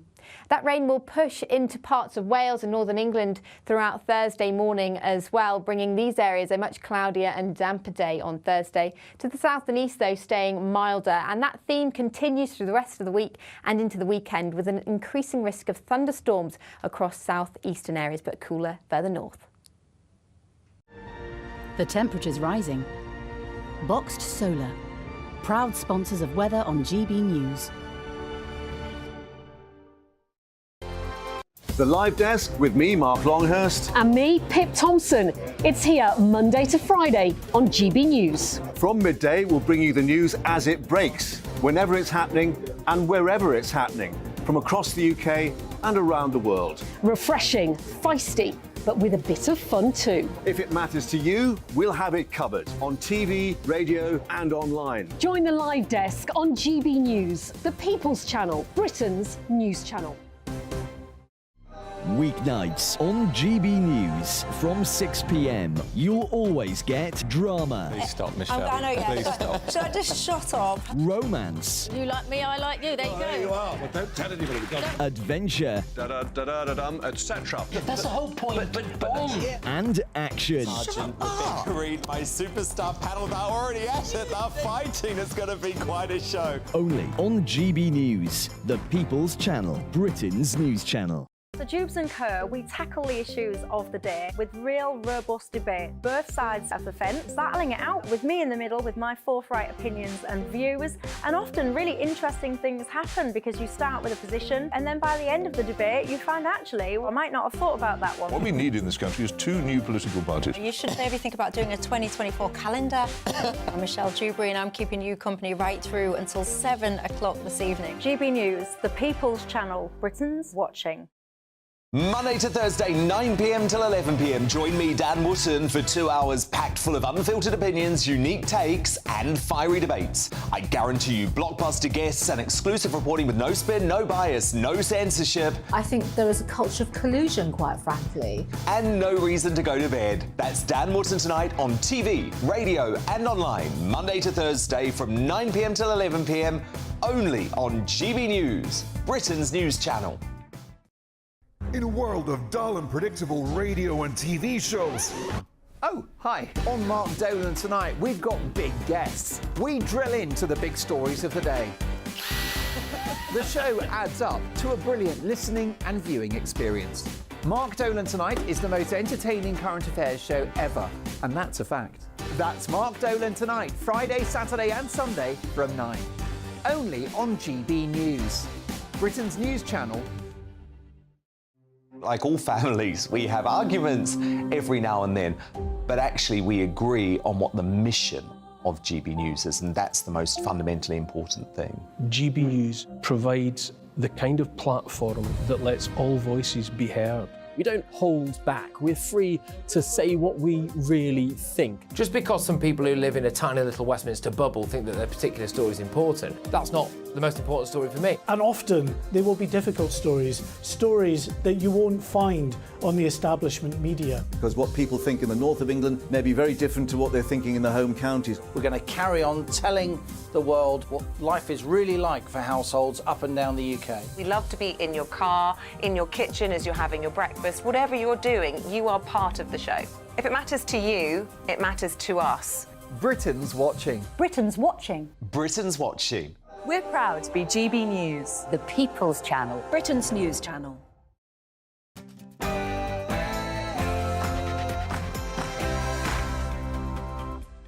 Good evening, wonderful people. It's 5 p.m. It's Patrick Christys. It's GB News. Some breaking news for you, which I will tell you more about in a second with Mark White.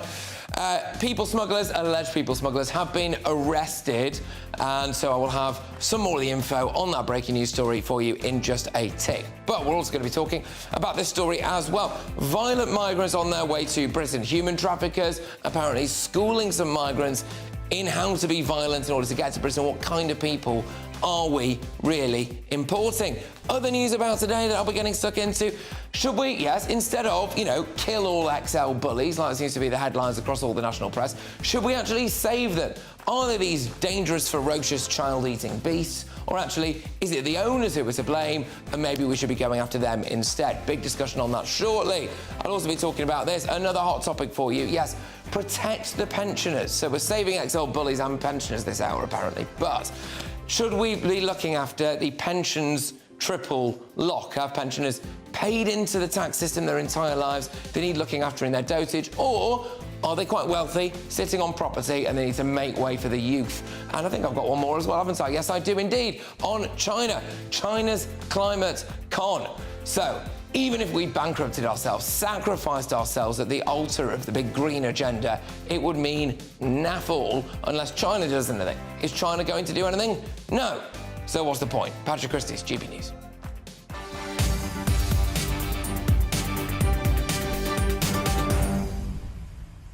Yeah, going to be a fast-paced hour. We're going to be starting with that breaking news for you, which is about alleged people smugglers being arrested. What does this mean for the Channel migrant trade? I will tell you in a second. After your headlines with Polly Middlehurst.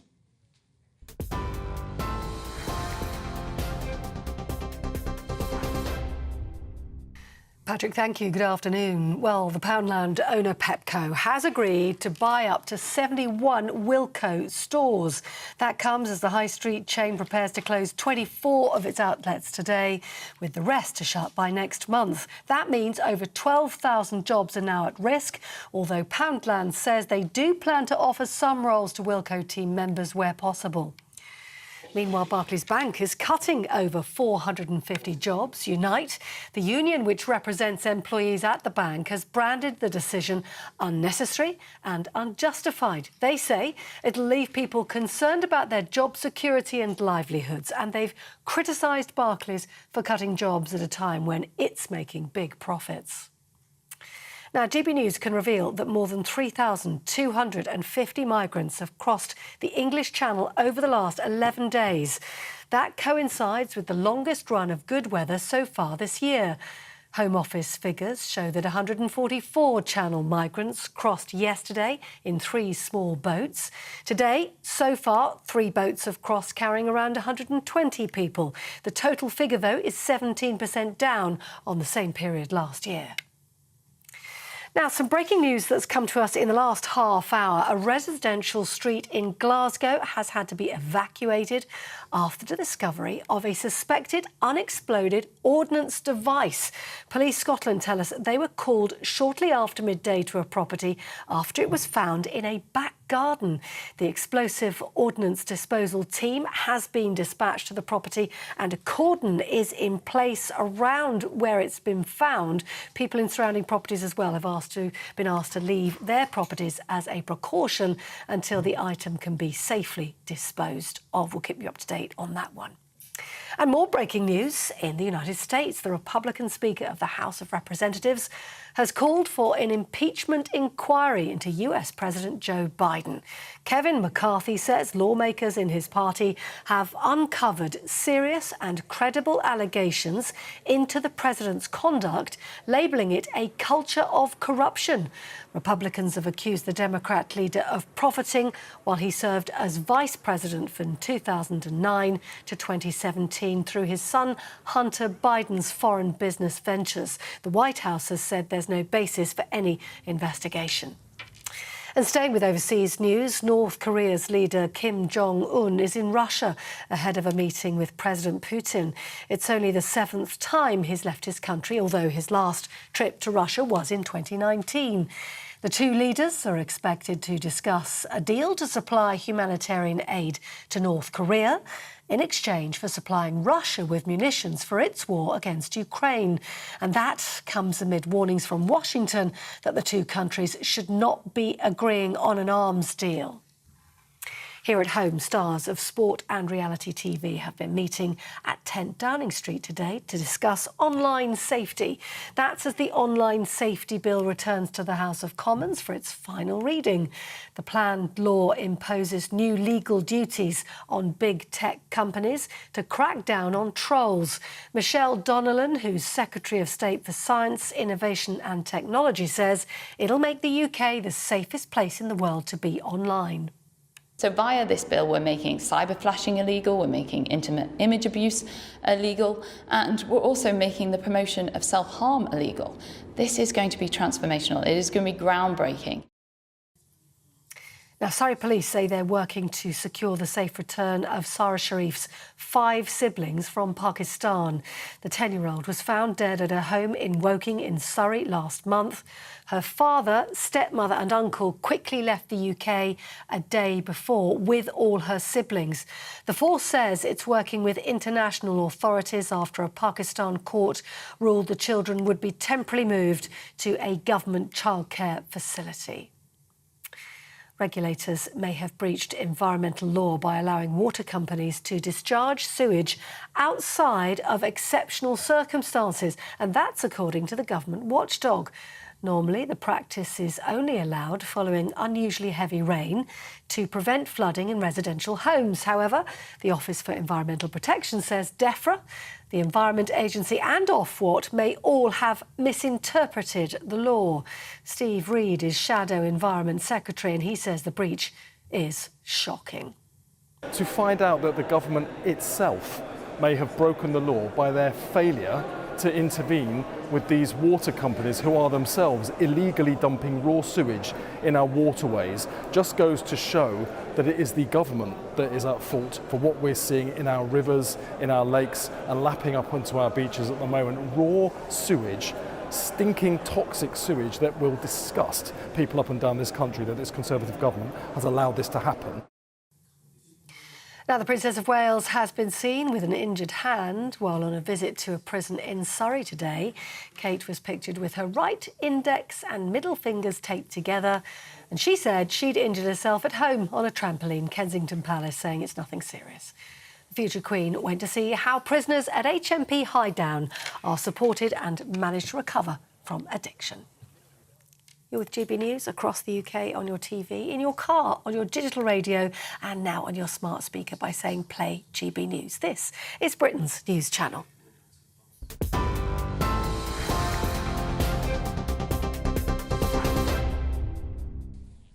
Yes, hello, right. I start this hour with some breaking news, and 2 lorry drivers have been arrested in connection with a major organised crime conspiracy to smuggle migrants to the UK in the back of lorries. Mark White, our Home Security Editor, has the details and joins me now. Mark.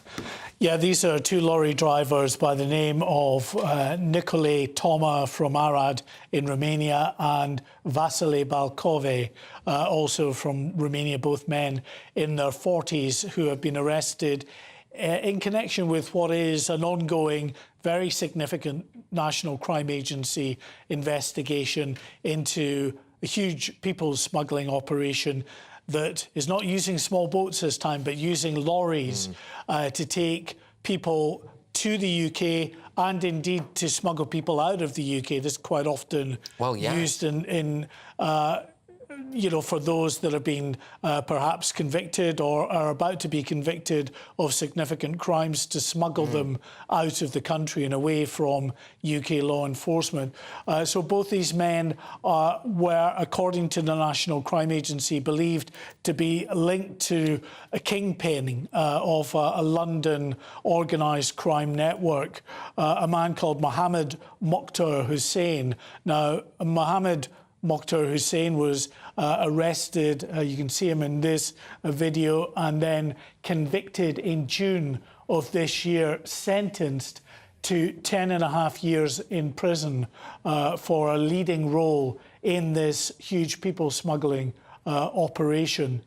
These 2 lorry drivers who were arrested just in the last week are now being, or in the process of being, extradited back to the UK to stand trial.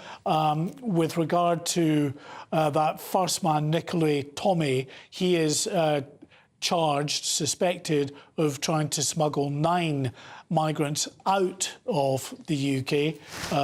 He was stopped and then he was bailed to go back to answer police bail with an eventual trial, but according to authorities, absconded, headed back to Romania and was arrested in the last week. As far as the second man, Vasile Balcove, is concerned, he is accused of smuggling 2 people in the back of his lorry and dumping them at Thurrock Services in Essex. In addition to that, as part of this ongoing investigation, 5 other lorry drivers have been convicted of smuggling people in the back of their lorries. 5 minicab drivers are due to go on trial in January of next year. And I think what this highlights, Patrick, is that those coming over illegally to the UK are not just using the most high-profile route, which is the small boats. They're also coming in the back of lorries. Now, you look at this. This is slightly different, but it's still a significant problem. This is Calais, and this is the port of Calais, and the lorries in the car park there. I mean, you forgive me, wearing fluorescent bright white shoes might not be the best idea, but yeah, channel migrants there trying to get into the back, checking the back of these lorries and trying to sneak into the back of those lorries. Now, the difference between this and the arrests that have been made in connection with this conspiracy is that these are lorry drivers who, unbeknownst to them, are suffering an intrusion from migrants on the ground at Calais. The big people smuggling conspiracy, that the organised crime conspiracy. Yeah, look, my latest on that. Same but different now, really, because this is a warning that more hardened criminals are crossing the channel in small boats. Now, The Times says that people smugglers are training migrants in violence and criminality. GB News can reveal that more than 3,250 migrants have arrived in small boats in 11 straight days of good weather. Law enforcement agencies in this country are said to be alarmed by the prospect of migrants coming over with the intention of inflicting violence. Basically, if you look like you're going to get stopped on the French side, it's not rocket science, this is it, kick off, be as violent as possible, and maybe they'll let you across, which I can understand is happening. And then also, what does that mean for the kind of people that we are allowing here in this country, and what will happen if they don't get their own way? Joining me now is immigration lawyer Harjap Singh Bangal. Harjap, thank you very, very much. If somebody can be proven to have used violence on the other side of the channel before getting to Britain, many people would say that that should be straightforward deportation. Is it as simple as that? It all depends which country they're convicted in. So if they're convicted in this country of it, then yes, we have a case for deportation. But to be automatically deported, somebody needs to be convicted for more than a year. So they need to get a sentence of more than 12 months in jail in order to be deported automatically. That's what the current government does. So that definitely is something that needs to be done. But once again, the conviction, the trial, all takes time, all takes money, could take a year to come to court. And then, you know, after that, they've got to do their sentence and then be deported. So it's not perhaps as easy as some people think, as we'll just grab them, put them on a boat and send them back. OK, all right, and that deportation would be where? To their home country? Because let's say they come from Sudan or Iraq. What happens there? Yeah, well, initially it would be to their home country, or if they've claimed asylum in any safe country before, they can try to deport them there.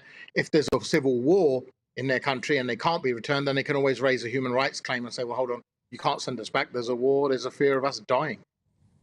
Right. So just to be clear then, if somebody had tried to kill a French gendarme on the beach and then got in a boat and come to Britain, and then when they got to Britain didn't like the B&B that we put them in, so then assaulted a member of staff, and then we arrested them, and then they say, my home country has got a civil war, we just keep them. Well, no, what happens is they'll get convicted, they'll get tried, they'll be put in to prison, they could be detained afterwards. But essentially, we can't send people back to countries where there's wars. And no matter what, can't happen because, well, the fact is, if they die there, then it's on our head. So it's against human rights. It's literally, you cannot do that. It's against the law. So then we'd have to consider some alternative as to what to do. Perhaps keep them detained in a detention centre. The barges, you know, there's new centres opening up, perhaps. But essentially, yeah, that's it. That's what happens. So the ideal would be for them to be caught in France and convicted there. Well, you're quite... as opposed to coming over here. Yeah, indeed. So the British public is looking at human trafficking gangs that are apparently schooling people in how to... They're getting increasingly desperate, OK? And they're schooling people in violence to cross the channel. You know, goodness knows what will happen when they're over here. But the triple worry, we've spoken a lot about the triple lock today, about the pensions. The triple worry with this is that if they're violent in France and they're violent over here, realistically, there is every chance they're going to end up staying here anyway. That really is my concern, which is that we are now going to just have to allow not only people who enter illegally, but also violent people as well. All dependent on what country they come from. But once again, if they're coming from a country where there's a war, they pretty much know that they're going to get asylum in this country. So there's no need for them to be violent. There's no need for them to buy in to commit a crime. So they're the ones I think perhaps we shouldn't be worried about. The ones that perhaps we need to be worried about are the ones that are coming here and thinking, well, I'm scared of going back, but to countries where there aren't wars and where we can send people back. All right, look, Harjap, thank you very, very much. Harjap Singh Bangal there. He's an immigration lawyer, just kind of giving us a little bit of a breakdown, really. Again, I know a lot of people will be emailing in gbviews@gbnews.com.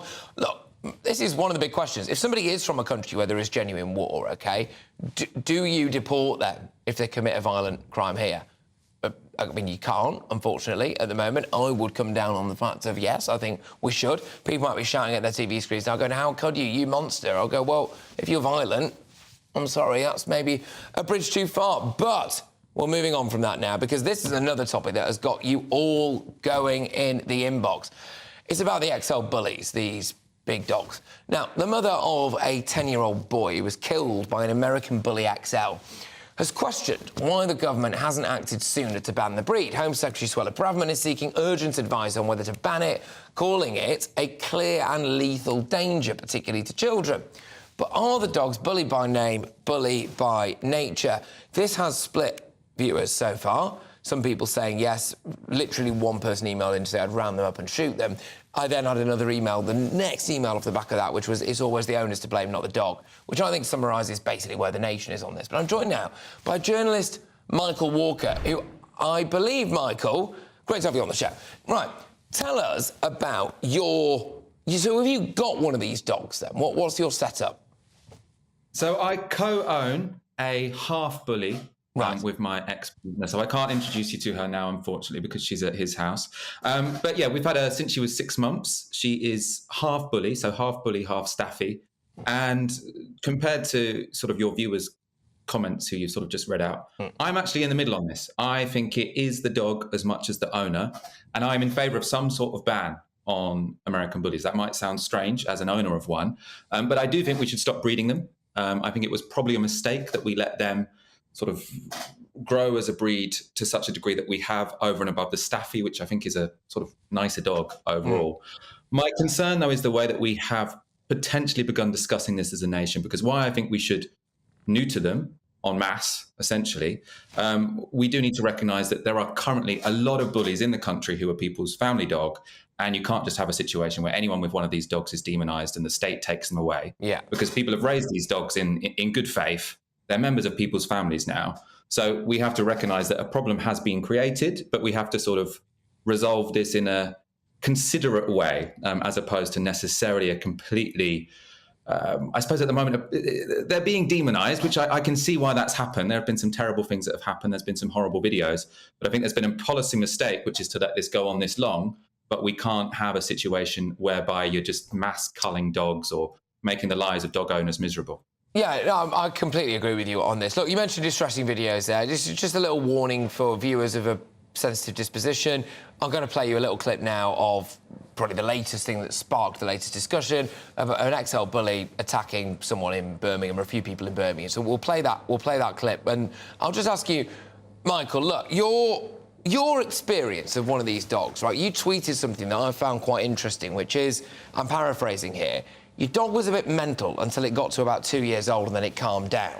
So is the problem younger bullies, do you think? Well, I mean, I would like to see the evidence on this because I haven't seen the data. It's very difficult to know what precise dogs are doing these attacks. But from my experience, well, for one, that would never have happened with my dog because she's never, ever shown any aggression whatsoever towards a person. Now, she can snap at other dogs. Obviously, she's never harmed another dog, but she can snap at other dogs. But she's never shown any kind of aggression towards a person. But she was very, very reactive until she turned around too, and especially until after she was neutered. So there would need to be more research on this. But one thing I think could be the case is that if you neuter them all and you stop the breeding of new ones, then within a couple of years, we'll just have a load of neutered older bullies who will be less reactive. Now, this is a hypothesis. I haven't done the scientific study here, but from my own experience, I think we could probably let the dogs die out naturally and continue to have good lives, and that we could sort of phase out this problem as opposed to doing something, quite extreme. I find it interesting. So you and the co-owner of this dog, normal people, right? And it doesn't sound like your dog is a monumental threat to society and has expressed little to no interest in ripping the face off a child at any moment in its life. I then also look at some of the other people who regularly get these dogs. Now, let's be honest, a lot of them are your kind of drug dealer, gangster types who want one as an extension of their persona. And it is no surprise to me that, therefore, their dogs are aggressive, because I think you wouldn't trust them with any animal, arguably, those kind of people. They're deliberately trying to have an aggressive dog. So this is where I'm at on this kind of debate about owner versus dog. But you do seem to think that there is actually a bit of a problem with the breed, don't you? I think you seem to think there is something going on with the dog, yeah. Yeah, I mean, I think the statistics show that it is something to do with the breed and also the experience of raising this dog. She is much harder to train than previous dogs. Now, the reason we got her is because we were looking for a Staffy cross. Now, a Staffordshire Bull Terrier looks a bit like a bully, but is a little bit smaller. And I think, again, don't necessarily quote me on that, but my understanding is they've been bred over a period of a couple of 100 years. Now, those dogs are angels. Seriously, I would recommend anyone to get a Staffordshire Bull Terrier. Now, we thought of a Staffy cross of a bully as just a bit like a Staffy, but probably a little bit bigger.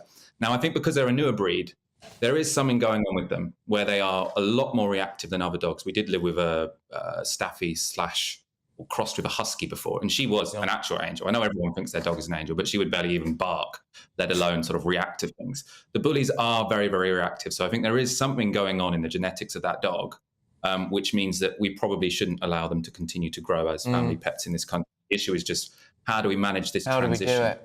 Yeah, how do we do it? Look, Michael, fascinating stuff. Thank you very much for coming on. Good luck as well. I mean, I really hope for the sake of you and the co-owner and the dog that we don't take that idea of going around as dog catchers with giant nets now and just exterminating an entire breed of dog. I'm not in favour of that at all, but I think you proposed a genuinely reasonable solution there, which is you stop the breeding and you control the ones that already exist. I mean, maybe mandate muzzles when they're out. I don't know. Anyway, we could talk about this all day. I'm going to have to go, Michael. Sorry, Michael Walker there, who owns an XL Bully Cross. I think I tried to get to the bottom of the exact breed there, but anyway, you can get loads more on this story on our website. So it's gbnews.com. It's the fastest growing national news site in the country.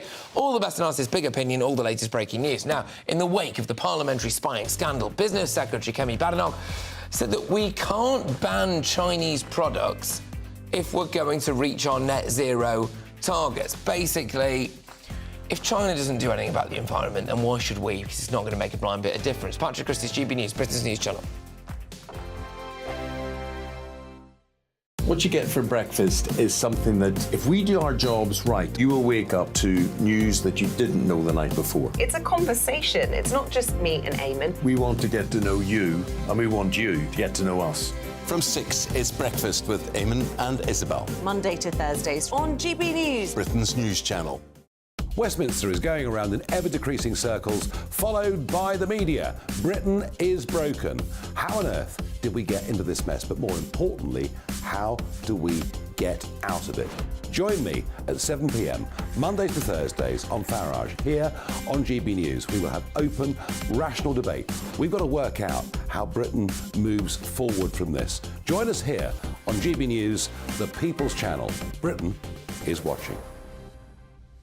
When the news happens, it happens here. And really important breaking news. Breaking news this morning. On TV, radio and online, the news starts here on Britain's Newsroom. All the biggest stories and the answers that you need from across the UK and beyond. Join Britain's Newsroom from 9:30 on GB News. The People's Channel, Britain's news channel. Join me, Patrick Christys, Monday to Friday, 3 till 6. We tackle the day's news agenda like you've never seen before. It's high tempo, high octane, the most controversial topics and the best guests. You will not be able to take your eyes and ears off it. I'm not afraid to ask the questions that you really want answered. 3 till 6 p.m, Monday to Friday on GB News, the People's Channel, Britain's news channel.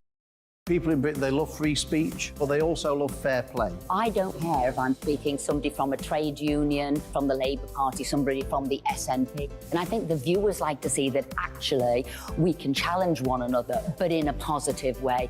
We think we ask the questions that people want to ask, and often we ask the questions that we wanted to ask in Parliament but never got the chance to ask. So join us every Saturday, 10 a.m. till noon on GB News, Britain's news channel. Hi, I'm Dan Wootton. You can watch me live on GB News Monday to Thursday from 9 p.m. And did you know that you can also watch and listen live on our website, gbnews.com? You'll always be up to date on the latest breaking news, as well as enjoying the best stories, opinions and shows. You can even join the debate under our live player as you're watching. So head straight to gbnews.com on TV, radio and online. GB News, Britain's news channel. It's all about family, being in people's living rooms, all the interaction and getting to know who our viewers and listeners are. When I was young, my dad used to say, "Nah, stop arguing." I wanted an outlet that would enable me to give my opinion. People are going through a really hard time right now, and I know that you don't feel like you're being listened to by the establishment. I came to GB News because it's the people's channel, and I want the audience to have their say on the events of the day. We're dynamic. We do something different. Democracy shows that the wisdom of the nation is in its people. I get to travel to find out what the story is from a personal perspective. The British people aren't fools. We know when we're not being told the full story. We've got to work out how Britain moves forward from this. It's the best country in the world. The establishment had their chance. Now we're here to represent your views. Britain's watching. Britain's watching. Britain's watching. We're proud to be GB News. The People's Channel. Britain's news channel.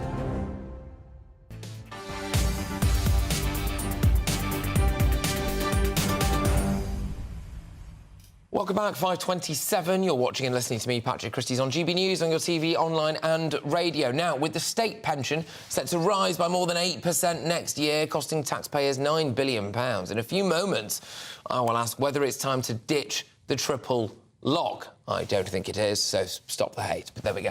Now, though, more on the China spying scandal, also kind of weirdly rolling into stuff about net zero. Business Secretary Kemi Badenoch says that the UK needs to continue engaging with Beijing if we are to meet our net zero targets. Bit of a confusing one, this. Speaking on a tour of the mini factory in Oxford, she announced £600 million worth of investment to produce only electric cars by 2030. Badenoch said China is leading on this technology, so we wouldn't be able to get to where we want to get to on net zero by completely stopping or banning Chinese products. Quite a lot to unpack here. Ed Gemmell joins me now. He's the leader of the Climate Party. Ed, thank you very, very much. So, is national security a price to pay for hitting net zero? Gosh, what a question. I mean, I'm not an expert on national security, but it seems to me that Kemi Badenoch's got herself terribly confused. I mean, there she is, you know, in an EV manufacturing facility, and she should be talking about net zero, I think, and steering well clear of the connection to security related to that. It's difficult, though, I think, isn't it? Because the bits that we need, as she's saying, for those electric vehicles come from China. And China's in the news rather a lot at the moment for spying on us. Yes, I think that we've got to grit the metal, get on with this a bit, you know, roll our sleeves up and that. I mean, it's a lot worse than just her comment actually suggests. I mean, looking at the figures before I came on here, I mean, China, potentially by 2025, UBS is projecting they get control of a third of the lithium supply in the whole world. Yeah. They get control of 50% of the cobalt. And that's forgetting the human rights issues that go with that clearly China is going to be a lot less interested than other countries. Yeah. So what we need to be doing is bringing forward our targets, getting serious, getting the supply lines set up to Britain and starting to make sure that the business, the manufacturing and the opportunities are here. Look, it's because we've outsourced our industry for the last 40 years that now everything is controlled and made by China, not just by China, when you say others. Speeding up our targets, what do you mean? What I mean is that, and the Climate Party has been saying this right from the start, we need to be getting in control of the new clean industrial revolution. By having a 2050 net zero target, as Kemi Badenoch has shown today, we're sitting at the back of the queue. So China's got the technology, China's investing, China's growing everything, and the figures on renewables are absolutely astounding. I mean, we've got something like 50% of wind turbines worldwide being made in China, 66% of the solar panels. But aren't they also responsible for something like 30% of the world's entire pollution? They may be, but let's not get caught up on what actually may be a distraction. Here is an opportunity for the UK. We could lead this clean industrial revolution. We can bring forward our targets, get it done early. Everyone's going there, Patrick. We've got 149 countries of the world out of 195 have set net zero targets. So you don't even have to believe in climate change. I don't mean to offend you when I say this, but it just sounds very wishy-washy because China and India are going to do absolutely naff all. Yeah. India has just told us, don't lecture a developing country. By the way, that's a developing country that's just sent something to the far side of the moon and has fired something at the sun. So I would argue they've developed, right? But a developing country on climate change, so they're going to do nothing. China, you know, uses a huge amount of coal. They've got an absolutely astonishing record when it comes to the current climate mess that we're in now. You know, in the last few years alone, for example, they're responsible for a lot more of the damage to the environment than we had through the entire Industrial Revolution. They're not going to change. And they've also, by virtue of getting very pally with countries like Afghanistan after we withdrew, managed to section off a load of the world's capacity for things like lithium and cobalt, as you've just said there. So us bringing forward our own net zero targets, I just don't see how that makes a blind bit of difference. Can we look at it slightly differently? Because it looks like you're arguing on the basis of sort of altruism. We've got to do it because it's good for the world. And we may or may not disagree on that. But let's do it because we want national self-interest to come first. We want Britain to lead, have money, etc. We've seen our manufacturing sector decline but from 25% or nearly 30% back in 1970 down to under 10% today. You know, we don't make any stuff anymore. That's why we have a big problem with inflation, with cost of living. I think we're the 8th largest manufacturer in the world now, just leapfrogged France. Well, we actually just went down, though, of course, only about 5 years ago, so we've just sneaked back up, and us and France have been level for quite a while now. But overall, we've seen a massive decline over the last 30 or 40 years, and that's something that's stopping us having money in the public pocket that we can pay for the NHS, the police and anything else with. That's why we're always stealing money to go from Peter to pay Paul, because we don't make enough stuff here and sell it. And here's an opportunity. We're talking about China now, and we're saying, we're not, you know, they're not going to help us on the net zero targets and save the world. OK, well, let's do it for self-interest. Let's lead this industrial revolution. Let's try and put China back behind us, you know, in the rearview mirror, and let's start making the money here, get control of those minerals for Britain, get the supply lines built up, and get scale going in Britain on these new technologies, because the world's going there, whether we like it or not. The world is going there, and I would certainly agree with you on a variety of things that you said there. If we can cut China out of stuff, I think it's worth everyone's while. Look, thank you very, very much. Great to have you on. Short and sweet, but worthwhile nonetheless. That is Ed Gemmell there as the leader of the Climate Party. Let me know what you make of that. gbviews@gbnews.com. Now, still to come between now and 6, we will discuss whether it's time for an overhaul of the state pension. This is set to rise by 8.5% next year. It's a massive issue, this, a massive issue. Do you think that young people have a right to say, look, oldies, you've had it too good for too long, it's time now for us to reclaim some of your wealth? But now it's your headlines with Polly Middlehurst.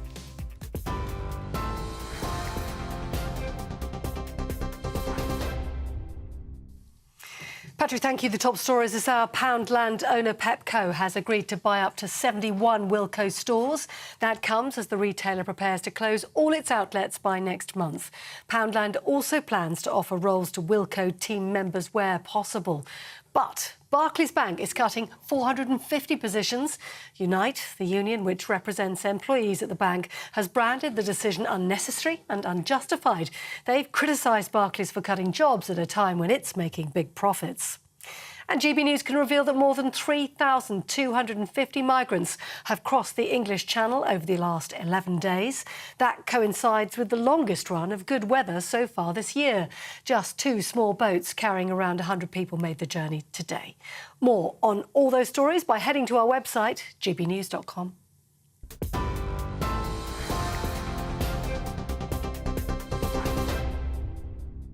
Direct Bullion sponsors the finance report on GB News for gold and silver investment.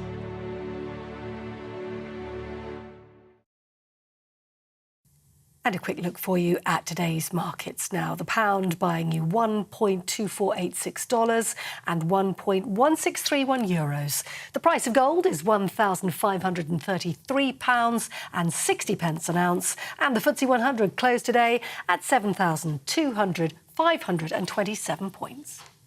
Direct Bullion sponsors the finance report on GB News, investments that matter. A brighter outlook with Boxed Solar. Proud sponsors of weather on GB News.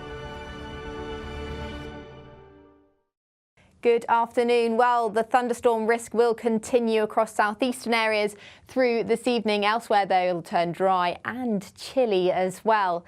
So we've got a front that's been sat across the middle of the country. That is pushing eastwards overnight, taking with it a lot of the rain. And behind that, it will turn fresher. But for the afternoon, though, we've still got some persistent rain over the likes of Yorkshire, Lincolnshire and in the southeast, where there's a warning in force for thunderstorms. As that rain clears overnight, there will be see quite a lot of cloud around in its wake, and that cloud will cling to the hills and coasts across Kent and Sussex. Elsewhere, though, a dry and clear night and a chilly one, particularly for any Scottish glens, where there's a risk of frost to start on Wednesday morning. So a crisper, more autumnal feel to the start of Wednesday for the bulk of the UK, but it will feel that much cloudier and milder across the southeast. The odd shower could break out through the morning as well here. Otherwise, though, a dry day for much of Wednesday. Cloud will thicken through the day, though, and rain will arrive across Northern Ireland and northwestern Scotland by Wednesday afternoon. That rain will push into parts of Wales and northern England throughout Thursday morning as well, bringing these areas a much cloudier and damper day on Thursday. To the south and east, though, staying milder, and that theme continues through the rest of the week and into the weekend, with an increasing risk of thunderstorms across southeastern areas, but cooler further north. A brighter outlook with Boxed Solar. Proud sponsors of weather on GB News.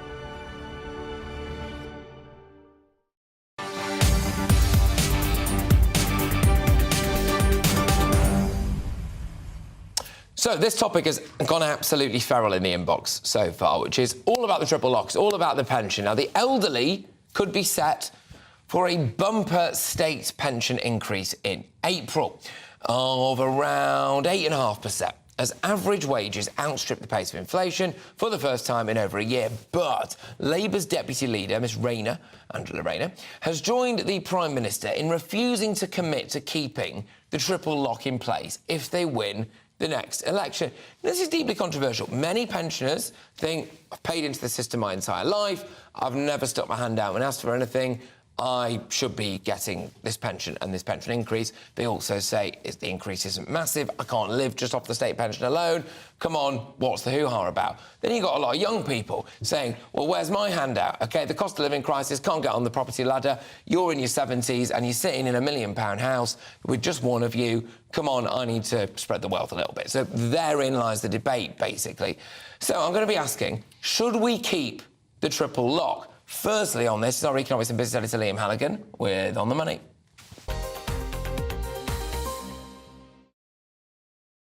OK, right, so set the scene for us to begin with, and then, if you wouldn't mind, tell me a little bit about why maybe younger people have a right to say we should be getting rid of the triple lock. Go on.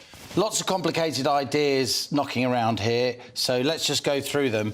The triple lock was introduced during the coalition period, and basically it says that the basic state pension each year must increase either by the rate of consumer price index inflation or that increase in average earnings across the economy, or 2.5%, whichever is higher. Yeah. It's in order to protect the real purchasing power of the basic state pension, which is received by 11 or 12 million people. Let's have a look at some numbers. This is why this has kind of erupted today with comments from cabinet ministers and indeed Angela Rayner, Labour's deputy minister. If we just have a look at the graphic, we'll see ONS numbers, Office of National Statistics numbers came out this morning, Patrick. Between May and July, regular pay, excluding bonuses, went up 7.8%. That's May to July compared to May to July 2022. That's quite chunky, particularly when you consider that in July inflation was just 6.8%. What does that mean? Yeah. That means that prices are going up slower now than the average rate of pay, which means real pay, purchasing power, is going up, which is good news. Yeah. Now, I explained what the triple lock is, but the pay measure that the triple lock uses is actually average wages, including bonuses, and that's 8.5%. That's higher than the rate of inflation is, and that's higher than 2.5%. And that's why people are saying it may be next April we use this benchmark to increase the basic state pension by 8.5%. And that's after a 10% rise in the basic state pension last year, because inflation was so high.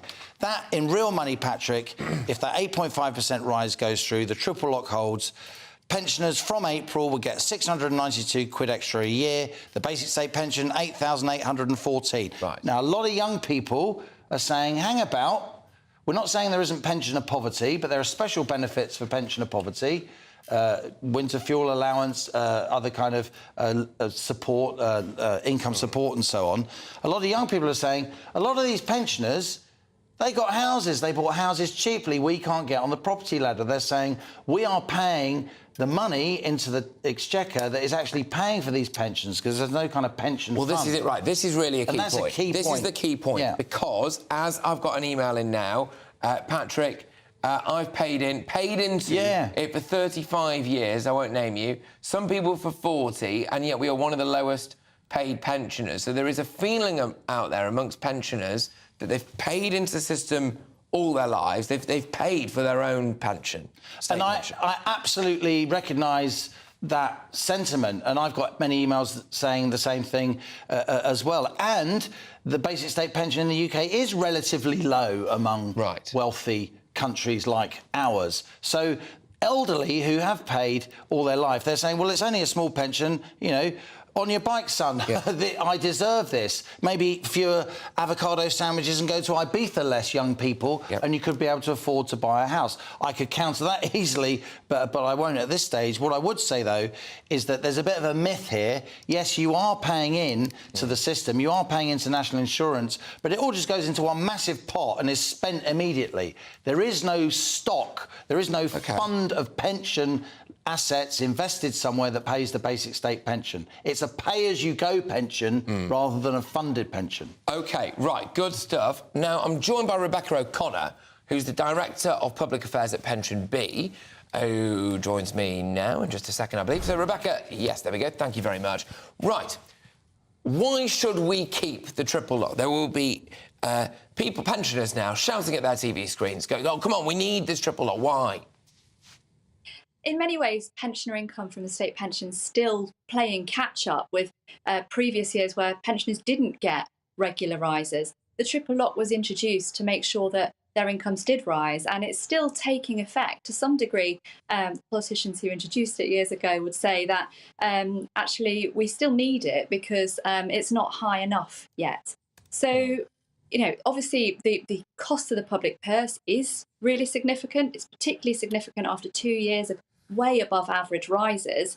You know, for argument's sake, let's say the earnings data comes down next year, inflation data comes down, and we go back to normal. But we've scrapped the triple lock, and oh my goodness, you know, pensioners aren't able to keep up with. Exactly, and I think Rebecca as well. For me, part of it comes down to this, which is, let's say somebody my age fell onto hard times, or lost my job, or the cost of living crisis really bit me. I would have the opportunity for the next 30 or 40 years maybe to try to make that back because of my age, or I would have the ability to maybe do a bit of overtime to try to mitigate the financial issues that we've got at the minute, etc. But if someone's in their 70s, they are not really able to do that, and therefore that is why it's vitally important for them to have this guaranteed triple lock in the pension. That would probably be where I'm coming at this from. Is that fair enough, do you think? I think that's completely fair enough. I think, you know, you don't have the option to work. That is why you have to retire at a certain age. People can't go on and on forever. I mean, if you can continue working, people do continue working past state pension entitlement age. That's great, but not everybody can do that. This is why we have the state pension. And it's designed to keep people out of poverty who can't do anything about that any longer for themselves through work. So I would also like to make the point that I'm a future pensioner, you're a future pensioner. And if we do away with these protections now, we do away with them for the working population of today, tomorrow. And I certainly wouldn't be able to find a pension income to replace my own with private pension savings between now and then. There's an estimate of around £250,000, which was what you'd need for your pension pot if you were to buy the same sort of income that the state pension currently gives, which is an awful lot for people to make up. All right, look, Rebecca, thank you. Rebecca O'Connor there, who's the Director of Public Affairs at Pension B. I would just like to thank you very, very much. We're going to end up talking about this in the coming days and in the coming weeks, so we will have much more of a discussion on this, but I am bang out of time for that now, I'm afraid. But after an alarming rise in the number of attacks by those American XL bully dogs, I'm asking today, is it time to ban that controversial breed? Patrick Christys, GB News, Britain's News Channel. I'll see you in a tick. The Live Desk with me, Mark Longhurst. And me, Pip Thompson.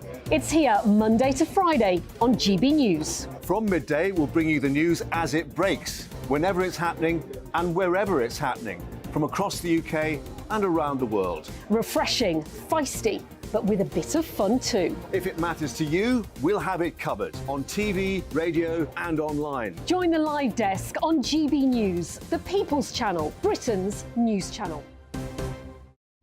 Weeknights on GB News from 6 p.m. You'll always get drama. Please stop, Michelle. I know, yeah. Please stop. Should I just shut up? Romance. You like me, I like you. There you go. There you are. Well, don't tell anybody. Adventure. Etc. That's the whole point. But And action. Sergeant, the big read, my superstar panel, they're already at it. They're fighting. It's going to be quite a show. Only on GB News, the People's Channel, Britain's news channel. So Jubes and Co, we tackle the issues of the day with real robust debate, both sides of the fence, battling it out with me in the middle with my forthright opinions and views. And often really interesting things happen because you start with a position and then by the end of the debate you find actually, well, I might not have thought about that one. What we need in this country is 2 new political parties. You should maybe think about doing a 2024 calendar. I'm Michelle Dewberry and I'm keeping you company right through until 7 o'clock this evening. GB News, the People's Channel, Britain's watching. Monday to Thursday, 9 p.m. till 11 p.m. Join me, Dan Wootton, for 2 hours packed full of unfiltered opinions, unique takes and fiery debates. I guarantee you blockbuster guests and exclusive reporting with no spin, no bias, no censorship. I think there is a culture of collusion, quite frankly. And no reason to go to bed. That's Dan Wootton tonight on TV, radio and online. Monday to Thursday from 9 p.m. till 11 p.m. only on GB News, Britain's news channel. In a world of dull and predictable radio and TV shows. Oh, hi. On Mark Dolan tonight, we've got big guests. We drill into the big stories of the day. The show adds up to a brilliant listening and viewing experience. Mark Dolan Tonight is the most entertaining current affairs show ever, and that's a fact. That's Mark Dolan Tonight, Friday, Saturday and Sunday from 9. Only on GB News, Britain's news channel. Like all families, we have arguments every now and then, but actually we agree on what the mission of GB News is, and that's the most fundamentally important thing. GB News provides the kind of platform that lets all voices be heard. We don't hold back. We're free to say what we really think. Just because some people who live in a tiny little Westminster bubble think that their particular story is important, that's not the most important story for me. And often there will be difficult stories that you won't find on the establishment media. Because what people think in the north of England may be very different to what they're thinking in the home counties. We're going to carry on telling the world what life is really like for households up and down the UK. We love to be in your car, in your kitchen as you're having your breakfast. Whatever you're doing, you are part of the show. If it matters to you, it matters to us.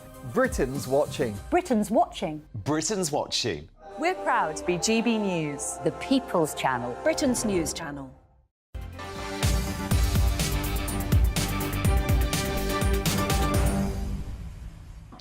Welcome back. It is fast approaching 10 to 6. You're watching and listening to me, Patrick Christys, on GB News, on your radio and TV and online anywhere you want, basically. Now, let's bring you some brilliant news from Portugal. Yes, that's true. Residents of a village woke up on Sunday to find that their dreams had been answered. Their streets had been flooded with red wine. Bemused locals could only watch as an estimated 2.2 million litres, I'm going to repeat that, 2.2 million litres of wine from 2 large tanks flowed through the streets. The distilling company apologised for the damage. Can I just be the first to say no need to apologise, my friends? Absolutely no need. If you could funnel that straight into my front room and leave it there for the week that it would take me to plough my way through your plonk, I would be perfectly happy for it. But there we go, they've apologised nonetheless. Fantastic. Michelle Dewberry joins me now. Up next will be Jubes and Co. Michelle, I'm in awe. I'm watching those scenes unfold before me. Firstly, I'm in awe, and secondly, I've got a strong question for those residents. What are you doing? Why are you not out there with every vessel you can get your mitts on? I'd be there with my kid's bathtub. I'd be there. I'd just be laid down. Be there with your kid. I'd just be there with my kid, his bottles. I wouldn't, by the way, dear viewers, before I get told off for being a terrible mum. But it's quite funny, innit? I would actually be trying to capture some of it, just to sample. I saw that story yesterday. I said to Emily, I was like, you know, I don't drink anymore, but I would have seen that as a visible sign from the gods that I have to go outside. You can't possibly expect me to turn down. I might turn down the first 1 million litres. I'm not turning down the second 1 million. Maybe they're just better behaved than us Brits, because honestly, I would be there at least trying to capture some of it. It's actually a crying shame that nobody's got stuck into that. Yeah, what a waste. It is a complete and utter waste. But trying to get red wine out of, like, clothing items, if anyone's had their washing out, if that's spilt over into anyone's back garden, I would not be happy about damage caused. You know what? Well, and it's not, obviously, it's not funny when anyone's property gets damaged, but you know those, like, those flooding victims that you get in the UK when the camera always cuts to Sandra's there with a mop cleaning raw sewage out of her flat. I wonder what the vibe would be if you're home in Portugal. You always see them in the dingers, don't you? What they call those waders. In red wine. I know. Anyway, right, what's coming up on your show? XL Bullies. Oh, yes. Well, I am going to pick up on XL Bullies, but only because my viewers got in touch with me. They were pretty upset with me, not going to lie. Lots of them were upset with me last night about my stance on the XL Bullies. I've opened my eyes and ears to what a few of them were saying, and I think they might have kind of convinced me to soften my opinion a little bit. But I want to debate what one of my viewers was, well, not one, quite a lot of them actually were saying, Michelle, all dogs should be muzzled in public. All? That's what my viewers were saying. So you know what? I always say it's not just about me, it's about them. So I'm going to put it to the nation tonight. Dogs. Well, that is the debate to be had. A lot of my viewers think that you should. I also wonder how you muzzle a pug. Because, you know, it's all snout, isn't it? Details, Patrick. You have to emasculate Hannibal Don't let the details get in the way of a good debate. But I know when have we done that before? I know that there'll be a lot of strong opinions on that, because my inbox yesterday was really divided. There was a big, massive strength of opinion from people saying, absolutely, that should happen. Then there were lots of people getting in touch saying, oh, look at my baby, look at my granddaughter's best friend, look at my best friend. I got so many funny pictures and videos of people's dogs last night as well, which really did make me chuckle, relaxing on the sofas with their feet up like they were humans and all the rest of it. It was fabulous. I want to debate that tonight. I also want to debate the recognition, number plate recognition. If you chuck litter out of your fast food, you know, when you go to the drive-through, should you have your registration number on the litter? You know what I mean? Oh, yeah, I agree with you. So if you go to your McDonald's, whatever, they've got your reg number, you print it on the package. If you chuck it out your window, well, guess what? You're going to be getting found and you're going to be getting fined. So I want to debate that. High streets as well. Do we need a royal charter to save our high streets? Do we need high streets anymore? What does that mean, a royal charter? Well, you've got to watch Jubes and Co if you want to know those kind of details. I can't educate you in mere seconds. Can't give it away for free. No, what do you think it is? What do you think it is? So I've got that coming up as well, and lots of other stuff. I like to react to what my viewers have on their minds as well, and I'm very impressed with your coordination with my attire tonight. Absolutely, So I'm hoping that the fashion stakes continue to be as high with my panel as well. Oh, good. Who's on it? Jacqueline Foster and Peter Edwards. Jacqueline Foster and Peter Edwards. Yeah, what Baroness could go wrong? Foster. Baroness Foster. And I'll tell you one of the things I want to put to them both. Angela Rayner, she's saying that trade unions, she would give them more power. And I've got to ask my viewers tonight, in this country, do you think trade unions should have more power? If we hand more power to the trade unions, would that move our country in the better place or not? Watch Jubes and Co. up next for the next hour. Short now, aren't we? I'll see you tomorrow at 3 p.m. Thank you very much, lovely people. Bye. Looks like things are heating up. Boxed boilers, proud sponsors of weather on GB News. Good afternoon. Well, the thunderstorm risk will continue across southeastern areas through this evening. Elsewhere, though, it'll turn dry and chilly as well. So we've got a front that's been sat across the middle of the country. That is pushing eastwards overnight, taking with it a lot of the rain.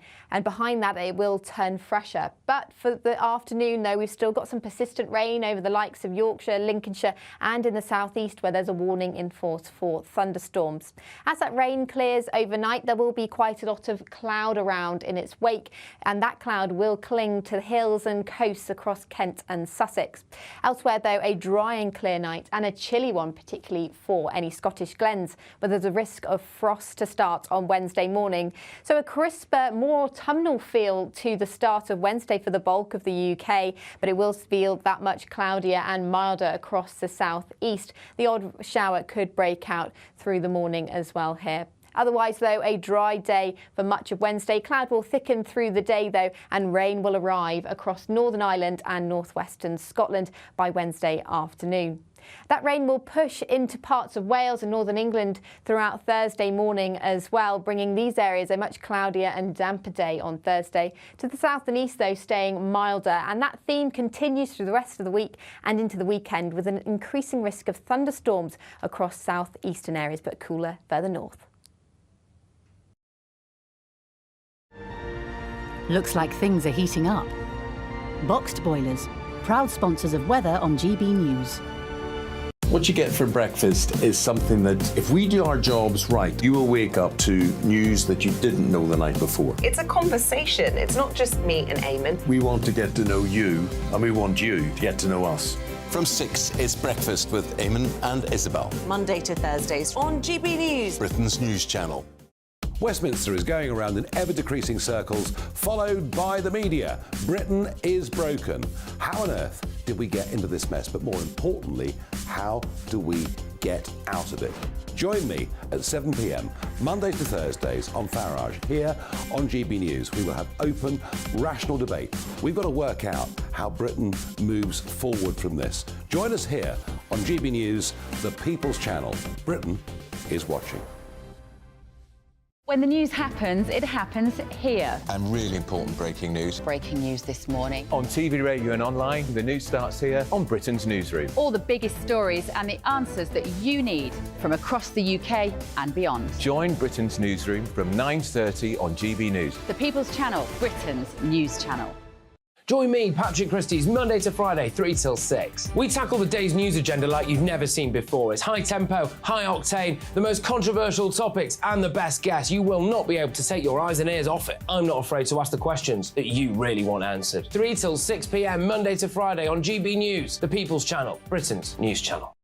People in Britain, they love free speech, but they also love fair play. I don't care if I'm speaking somebody from a trade union, from the Labour Party, somebody from the SNP. And I think the viewers like to see that actually we can